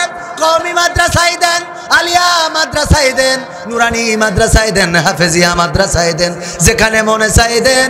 আপনার সন্তানকে অন্তত আপনার জানাজাটা পড়তে পারে তেমন একজন আলেম বানিয়ে নেন। তা না হলে মারা যাওয়ার পরে আপনার এমন হুজুর দেখে আনা হবে, দেখা যাচ্ছে হুজুর আসার পথে উজু ভেঙে গেছে, চিন্তা করলো মরিছে তো শকুন, ওর জন্য আবার উজু করে কিডা? হইতে পারে না, পারে না। আবার কিডা উজু করবে, যা বিনা উজুতি মারিয়ে দেবো, এরম চিন্তা হইতে পারে না, পারে না? পারে গো, পারে গো। সন্তানকে যদি মানুষের মতো মানুষ বানাতে পারেন, ওগো আমার ভাইরা, আমি যতদিন আমার বাবা বেঁচে ছিল, আমি যখন 16 বছর বয়স, আমার যখন 16 বছর বয়স, আমার বাবা ইন্তেকাল করেছেন একটা মাহফিল থেকে ফেরার পথে। যতদিন বুদ্ধি হয়েছে বাবাকে দেখেছি যখন ঈদের নামাজ পড়তে যেতেন, আমাদেরকে নিয়ে, আমার এবং আমার ছোট ভাইকে নিয়ে আমার দাদার কবরের কাছে দাঁড়াতেন, দাদার কবর জিয়ারত করতেন, তারপরে যে ঈদের নামাজ পড়তে যেতেন। আমি এখন, আমার আব্বা 20 বছর হয়ে গেছে মারা গেছে, 20 বছর আমি আমার বাবার কবর জিয়ারত এবং দাদার কবর জিয়ারত ছাড়ি নাই। এমনকি আমার ছোট 2টা সন্তান নাবালক, বেগুনা, মাসুম, ওরা এখনো কিছুই বোঝে না, তারপরে ওদেরকে নিয়ে আমি আমার বাবার কবরের কাছে দাঁড়াই, বাবার জন্য দোয়া করি, বাবার কবর জিয়ারত করি, দাদাদের কবরের কাছে দাঁড়াই। এই জন্য যেভাবে আমার বাবা আমাকে শিখালেন, আমি আমার বাবার কবরটা জিয়ারত করেছি। ওগো সন্তান, দেখে নাও, যেই দিন আমি থাকবো না ওই দিন তুমি আমার কবরের পাশে দাঁড়ায়ো। কারণ যদি কোনো সন্তান পিতার কবরের কাছে, মায়ের কবরের কাছে দাঁড়ায় আর যদি ফরিয়াদ করে রব্বানা রব্বানা, যদি ফরিয়াদ করে রব্বির হামহুমা কামা রব্বায়ানি সগীরা, সবাই পড়েন, রব্বির হামহুমা কামা রব্বায়ানি সগীরা। হে আমার রব, আমার পিতামাতা যেভাবে ছোটবেলায় আমাকে স্নেহের কোলে লালন পালন করেছে গো, ওগো আল্লাহ তুমি তেমনি ভাবে আমার পিতামাতাকে তোমার রহমতের কোলে লালন পালন করো। আমার বিশ্ব নবী বলেছেন, যদি কোনো সন্তান তার পিতার জন্য তার মাতার জন্য দুটি হাত তুলে এই আকুতি মিনতি করতে থাকে আর তার চোখের জল চোখের অশ্রু যদি ঝরে, ওই চোখের অশ্রুটা চোয়ালের উপরে আসার আগে ওই দোয়াটা কবুল করা আল্লাহর জন্য ওয়াজিব হয়ে যায়। বলেন সুবহানাল্লাহ। আর আপনি হুজুরের কাছে দোয়া চান, আপনি আলেম ওলামা পীর সাহেব তার দরবারে গরু নিয়ে যান বাবার নাজাতের জন্য, অথচ আপনার বাবার জন্য আপনি হাত তুললে কবুল করা ওয়াজিব বলেছেন কে? বিশ্বনবী বলে দিয়েছেন, আল্লাহ রাব্বুল আলামিন কবুল করে নেন। ওগো আমার ভাইরা, বাবা নাই নাই রে এমন কয়জন আছেন? বাবা নাই, সব এতিমের গোষ্ঠী, এত মানুষ। মা নাই, মা নাই, দেখো মা নাইও অনেক লোক, বাবাও নাই মাও নাই, কার কার বাবাও নাই মাও নাই, দুইটাই চলে গেছে নেটওয়ার্কের বাইরে। আহা, আমাদের বাবাগুলো চলে গেল, মা বেঁচে আছেন আমার এখনো, উমরা করিয়ে নিয়ে আসলাম, চলে গেল। যেদিন টাকা ছিল, যেদিন টাকা ছিল না, যেদিন পয়সা ছিল না, যেই দিন আয় ছিল না, উপার্জন ছিল না, ওই দিন বাবা ছিল, ওই দিন মা ছিল। আর যেই দিন টাকা হলো, পয়সা হইলো, ওই দিন মাকে পাইলাম না, বাবাকে পাইলাম না, এমন হতভাগা সন্তান আছে না নাই? আমি নিজেই তো সেই হতভাগা। আমার বাবা নতুন একটা মোটরসাইকেলও কিনতে পারে নাই, ইয়ামা 100 গাড়ি চালাতো, এত জোরে শব্দ হতো মানুষ কুত্তা লেলিয়ে দিত। আমার আব্বার যারা শত্রু ছিল, আব্বাকে যারা ভালো চোখে দেখতো না, কোরআনের কথা বলার কারণে যারা শত্রু মনে করতো, তারা ওই গ্রাম দিয়ে যখন যেত কুকুর ডেকে দিত, বলতো আতু ধর, আতু। সত্য ঘটনা। আমার বাবা মোটরসাইকেল কিনলেন, ডায়াং 80 চায়না গাড়ি। এই চায়না গাড়িটা যখন নতুন আসলো, এই গাড়িটাও কিনলেন কিস্তিতে, কিন্তু সুখটা বেশি দিন সইল না। মাত্র 2 মাসের মাথায় আমার আব্বা রোড অ্যাক্সিডেন্টে মারা গেলেন। মাহফিল করে ফেরার পথে কেউ বলে ট্রাক চাপা দিয়ে মেরেছে, কেউ বলে অন্যভাবে মেরেছে। থানার সামনে থেকে লাশটা নিয়েছিলাম। আমার বাবা কত কষ্ট করেছেন দেখেছি। বাবার সাথে যদি মাহফিলে যেতাম, আব্বা বলতো আমি দুপুরবেলা কোনো হোটেলে খাইনি, কারণ হোটেলে খাইলে খরচটা বেশি হয়ে যায়, এই জন্য রুটি কিনে খাই। তোমার জন্য রুটি কিনে দিলাম, তুমিও রুটি খাও। এই কষ্ট করেছে গো, শীতের রাতে মোটরসাইকেলে চড়েছে, আর আমি এখন 4 চাকার গাড়িটা চালাই। আমার বাবা নাই, মনটা বুকটা ভেঙে যায় যখন বাড়ি থেকে বের হই। আব্বার কবরটা থাকে আমার বাড়ির সামনেই, বাবার কবরটা আছে। যখন গাড়িটা পিছই ঘুরায়, আব্বার কবর ওখানে, আর যখন বাড়িতে ঢুকি তখন আব্বার কবর বাড়ির গেটের সামনে। কত মনে হয় মাইকে কত আওয়াজ শুনি, কত ওয়াজ শুনি, কিন্তু বাবা 20 বছর হয়ে গেল, তোমার ওয়াজটা তো আর শুনলাম না, তোমার কণ্ঠটা তো আর শুনলাম না। চলে গেল চিরজনমের মতো বিদায় নিয়ে। এই যে প্রতিদিন ফিরি, প্রতি রাতে ফিরি, বাবার কবরটায় যে সালাম দি, জানি না কেমন রেখেছে, কেমন আছে জানি না, মনটা ডুক রেখে দে ওঠে। ওগো বাবা গো, স্বপ্ন দেখাতো আমার মাকে একদিন একসাথে আমার মা এবং বাবা হজ করতে যাবে, কিন্তু টাকা ছিল না, স্বপ্ন ছিল। এই জন্য আমি নিয়ত করেছিলাম আমার মাকে আমি কাবা না দেখিয়ে আমি নিজে কাবা ঘরটা দেখবো না। আল্লাহ কবুল করেছেন, কাবা ঘরটা মাকে দেখিয়েছি, কাবা ঘর তাওয়াফ করিয়েছি, রাসূলের রওজা দেখিয়েছি, রাসূলের রওজা জিয়ারত করিয়েছি। ও আমার ভাইরা, প্রথমেই বলেছিলাম রিজিকের মালিক কে বলেন? রিজিকের মালিক আল্লাহ। আল্লাহ যদি দিতে চাই গো, বাবা যখন মারা গিয়েছিল ছিলাম নাবালক বলা যায়, 16 বছর বয়স, বুদ্ধি নাই, জ্ঞান নাই, কত কষ্ট করেছি। আল্লাহ রাব্বুল আলামিন নিরাশ করে নাই, হতাশ করে নাই, কারণ আমার আব্বা বলতো, আমার আব্বা জেনারেল শিক্ষিত ছিলেন, উনি মাদ্রাসায় পড়েন নাই, কিন্তু কোরআন জেনে এত কোরআনের কথা বলতেন, হাদিসের কথা বলতেন, ওয়াজ করতেন। আমার আব্বার ডায়েরি ফাঁকা থাকতো না। আব্বা বলতেন আমি মাদ্রাসায় পড়ি নাই, তারপরেও মানুষ আমার দক্ষিণে গেলে হরিণ জবাই করে খাওয়ায়, আর আমার ছেলে মাদ্রাসায় পড়ে। আমার মন বলে ও একদিন সুন্দরবনের বাঘ ধরে খাবে। বোঝেননি? এটা ছিল আমার আব্বার একটা কথা, এটার কি বলে, রূপক কথা। কি কথা? রূপক কথা, যে আমি মাদ্রাসায় পড়ি নাই, তারপরেও আমার হরিণের গোশত দিয়ে খাওয়ায়, আর আমার ছেলে মাদ্রাসায় পড়ে, সে সুন্দরবনের বাঘ ধরে খাবে। আমি অনেকটা সময় পার হয়ে গেছে, মাহফিলের ময়দানটা আল্লাহ আমাকে, আমার মন বলে আমার বাবা হয়তো ইন্তেকালের সময় দোয়া করেছিলেন যে আল্লাহ ময়দানটা রেখে গেলাম, আমার সন্তানকে ওখানে এনে দিয়ে। কবুল করার মালিক কে? আমরা সন্তানের জন্য দোয়া করলে যেমন কবুল হয়, পিতামাতা সন্তানের জন্য দোয়া করলে কবুল হয়ে যায় কারেন্টের মতো। বলেন সুবহানাল্লাহ। এই মা যাদের নাই, বাবা যাদের নাই, বেঁচে যদি থাকতেন একটা লুঙ্গি কিনতে গেলে 500 টাকা লাগতো, একটা শাড়ি কিনতে গেলে 800 টাকা লাগতো, একটা প্রেসক্রিপশনের ওষুধ কিনতে গেলে 1000-2000 টাকা লাগতো না? লাগতো না? লাগতো। যাদের মা বাবা নাই অন্তত 1 বস্তা করে মা বাবার নামে সিমেন্ট দিবেন। যার মা নাই মার নামে, বাবা নাই বাবার নামে আর 1 বস্তা করে। আমি প্রধান মেহমান হিসাবে আপনাদের মসজিদের জন্য দাবি করছি, মা থাকলে হয়তো এর থেকে বেশি দিতে হতো। কোন আল্লাহর বান্দা আছেন? খাতা কলম নিয়ে যান। অন্তত 30 পারা কোরআন, 30টা ব্যাগ সিমেন্ট আপনারা দিবেন। এই দাবি কি করতে পারি? এই মসজিদটা আপনাদের হয়তো জোর হয়ে যাবে, কষ্ট হয়ে যাবে, কিন্তু 500টা টাকা মায়ের জন্য নিয়তটা করেন। এতক্ষণ যা দিয়েছেন এখন দিবেন। মার একটা তো শাড়ি কিনে দিতে হলে 500 টাকা লাগতো, 1 কেজি আপেল কিনতে গেলে 400 টাকা লাগতো, 1 কেজি আঙুর কিনতে গেলে 600 টাকা লাগতো। এমন আঙুর আছে না নাই? ভাই চলে যাবেন, মোনাজাতটা না নিয়ে চলে যাবেন? আমরা মোনাজাত না করে কেউই যাব না। 30টা ব্যাগ আমি সিমেন্ট চেয়েছি, 30 জন মানুষ। কিরা একজন 500 টাকা দিলেন, আল্লাহ কবুল করো।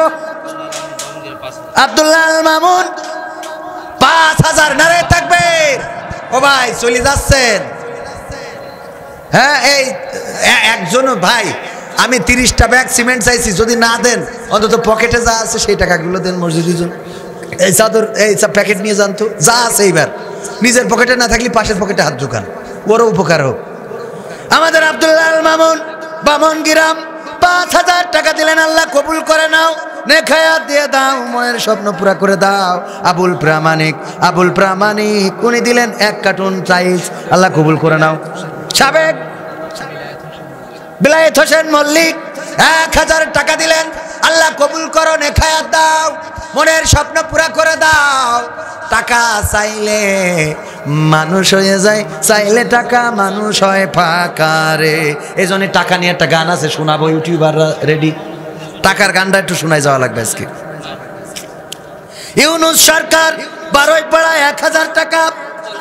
উজ্জ্বল মল্লিক মায়ের জন্য দোয়া চেয়ে 1000 টাকা দিলেন, আল্লাহ মায়ের কবরকে জান্নাতের। আনোয়ার 1000 টাকা, আল্লাহ কবুল করে নাও। কিরা নুরুল মন্ডল 500 টাকা, আল্লাহ কবুল করো, নেখায়াত দাও, মনের স্বপ্ন পুরা করে দাও। আপনজন যারা কবরে, কবরগুলো জান্নাতের বাগান বানাও। কিরা নুরুজ্জামান 500 টাকা, আল্লাহ কবুল করো, মনের স্বপ্নগুলো পুরা করো, স্ত্রী সন্তানকে কবুল করে নাও। আল্লাহ মনের যত চাওয়া আছে চাওয়াগুলো পাওয়া করে দাও। বলেন আমিন। দেখেন চাইলাম টাকা, করে দিলেন ফাঁকা। এমন করে আমার করে রেখে গেলেন একা, এটা কি ঠিক হইল নাকি? হ্যাঁ, চাইলাম টাকা, করলেন ফাঁকা, আমার করে রেখে গেলেন একা। এই জন্য টাকা নিয়ে একটা গান আছে, আমার এই গানের বইটাও আপনারা সংগ্রহ করতে পারেন, 100 টাকা করে দাম। 100টা গান আছে, এই 100টা গান যদি শিখতে পারেন তাইলে আপনাদের কাজে লাগবে। জালালউদ্দিন মল্লিক 500 টাকা দিলেন, আল্লাহ দানকে কবুল করো, নেখায়াত দাও, মনের স্বপ্ন পুরা করে দাও। আল্লাহ যা চাই তুমি তা দিয়ে দাও। 94 নম্বর টাকার বাস্তবতা নিয়ে আমার এই সঙ্গীতটা শোনাবো। টাকার জন্যে ছুটছে মানুষ প্রতিদিন কত শত, টাকার জন্যে করছে লড়াই সংগ্রাম অবিরত। ঠিক না বে ঠিক? টাকার জন্যে ছুটছে মানুষ প্রতিদিন কত শত, টাকার জন্যে করছে লড়াই সংগ্রাম অবিরত। টাকার জন্যে কেউ বা ছাড়ছে আপন ভিটা মাটি, টাকার জন্যে দিন কি বারাত যায় যে সদা খাটি। টাকার জন্যে কত যে আপন হয়ে যায় দেখি পর, টাকার জন্যে যাইছে না যায় মানুষের অন্তর। টাকার জন্যে, টাকার জন্যে, টাকার জন্যে, টাকার জন্যে, শুধু টাকার জন্যে টাকার জন্য সন্তান কারো ভুলেছে বাবা মার, টাকার জন্য কেউ কুলি মজুর, কেউ বা জমিদার। টাকার জন্য কত দেশি জন হয়ে গেছে প্রবাসী, টাকার জন্য কারো মুখ কালো, কারো ঠোঁটে হাসি। টাকার জন্য কেউ করে বিয়ে নিয়ে মোটা যৌতুক, টাকার জন্য কেউ করে গান নাটক বা কৌতুক। টাকার জন্য, টাকার জন্য, টাকার জন্য, শুধু টাকার জন্য। টাকার জন্য কত রাজাকার হয়েছে এখন বীর, টাকার জন্য ধান্দাবাজেরা সেজেছে আজ পীর। ঠিক না বেঠিক? টাকার জন্য কত রাজাকার হয়েছে এখন বীর, টাকার জন্য ধান্দাবাজেরা সেজেছে আজ পীর। টাকার জন্য মাজারগুলোতে শিরকের ছড়াছড়ি, টাকার জন্য কত ভিক্ষুকের রাস্তায় গড়াগড়ি। টাকার জন্য কারো কাছে রাত হয়ে যায় সাদা দিন, টাকার জন্যে কেউ বা কাঁদে আছে তার কাঁধে ঋণ। টাকার জন্যে, টাকার জন্যে, টাকার জন্যে, টাকার জন্যে। টাকার জন্যে ভালোবাসায় আসে, ভালোবাসা দূরে যায়। টাকার জন্যে মরতেও রাজি, কে বলো ভয় পায়। কয় মরে জাতি শিখা কিন্তু টাকা ছাড়বো, আছে না নাই? মরে যাইতে শিকার কিন্তু টাকা ছাড়বে না। টাকার জন্য ভালোবাসায় আসে, ভালোবাসা দূরে যায়। টাকার জন্য মরতেও রাজি, কে বলো ভয় পায়। টাকার জন্য ডাক্তার মাস্টার এমপি মন্ত্রী হয়, টাকার জন্য ছুটছে সবাই, এ কথা মিছে নয়। টাকার জন্য কম বেশি হলেও ছুটছে জানি সবাই। টাকার জন্যে মানুষ হয়েও করে মানুষের জবাই। ঠিক বলেছি? টাকার জন্যে ছুটছে মানুষ প্রতিদিন কত শত, টাকার জন্যে করছে লড়াই সংগ্রাম অবিরত। টাকার জন্যে কেউ বা ছাড়ছে আপন ভিটা মাটি, টাকার জন্যে দিন কি বারাত যায় যে সদা খাটি। টাকার জন্যে কত যে আপন হয়ে যায় দেখি পর, টাকার জন্যে যাইছে না যায় মানুষের অন্তর। শুধু টাকা চাই, টাকা চাই, টাকা চাই, টাকা। 8 বস্তা 30টা বস্তা চাইলাম, অন্তত আর 2টা বস্তা দেন, কেউ 10 বস্তা পুরাই দেন। আমি চাইলাম, লোকজন রাগ করে উঠে চলে গেল মনে হয়, যে এত রাত পর্যন্ত রেখে আবার কয় টাকা দাও। হালে আরিফ ডাক্তার নারায়ে তাকবীর, আল্লাহ ঘরে ঘরে রুগী বানাই দাও। তা না হলে ডাক্তার কাছে কিসে করবে? কারণ এক একজনের দোয়া এক এক রকম না। এই জন্যে আমার আরিফ ডাক্তার ভাই, আসলে আমি একটু আনন্দ দিলাম। আমার ভাই তো কলিজার মানুষ, ঠিক কিনা? আমার ভাই জানে রিজিক বৃদ্ধি করে দাও, বলেন আমিন। 2 বস্তা দিয়ে 10 বস্তা পুরিয়ে দিয়েছে। আর তো দরকার নেই আপনাদের, যতটুকু লাস্টে হইলো আপনারা তো কোয়াননি, তাও করে দিলাম। একবার কইছিল ফোনে যে আপনি একটু ধরিয়ে দেবেন, হ্যাঁ আপনারও ধরা লাগবে। তো দেখলাম যে ধরিয়ে দিই একটু, কারণ আপনারা যে কষ্ট দিলেন, একজন একটু রাস্তা চিনাইনোর জন্য রাস্তায়ও কেউ দাঁড়ায়নি। হ্যাঁ, এ দুঃখ কনে কব, কার সাথে কব, কার দেখাবো মনের দুঃখ গো আমি বুক চিরিয়া। আমার বুকে শেলেশা জমে আছে, দম নিতে পারি না। সত্যি বুঝতে পারছেন কি অবস্থা দিয়ে কথা বললাম? এখন না বললে আল্লাহ তৌফিক দেয়। আমি মাঝে মাঝে আমার সফরসঙ্গীদের বলি, আল্লাহ তৌফিক দেয় আমার এই আসার পর্যন্ত, মানে কথা বলতে পারবো। সেদিন আমার স্ত্রী বলতেছে তুমি আজ ওয়াজ করবা, কি করি? আমি বললাম যাই দেখি, এখন না গেলি তো ওরা আবার পরে মামলা দিবে না, 999 কল করবে না, ট্যাঙ্কের কাঠি খুলে দেবো। আর কোনো কাজ নেই। মুনাজাত কেউ করবে? আমি করে দেবো। আল্লাহুম্মা আমিন। রব্বানা যালামনা أنفسنا وإن لم تغفر لنا وترحمنا لنكونن من الخاسرين ربنا آتنا في الدنيا حسنة وفي الآخرة حسنة وقنا عذاب النار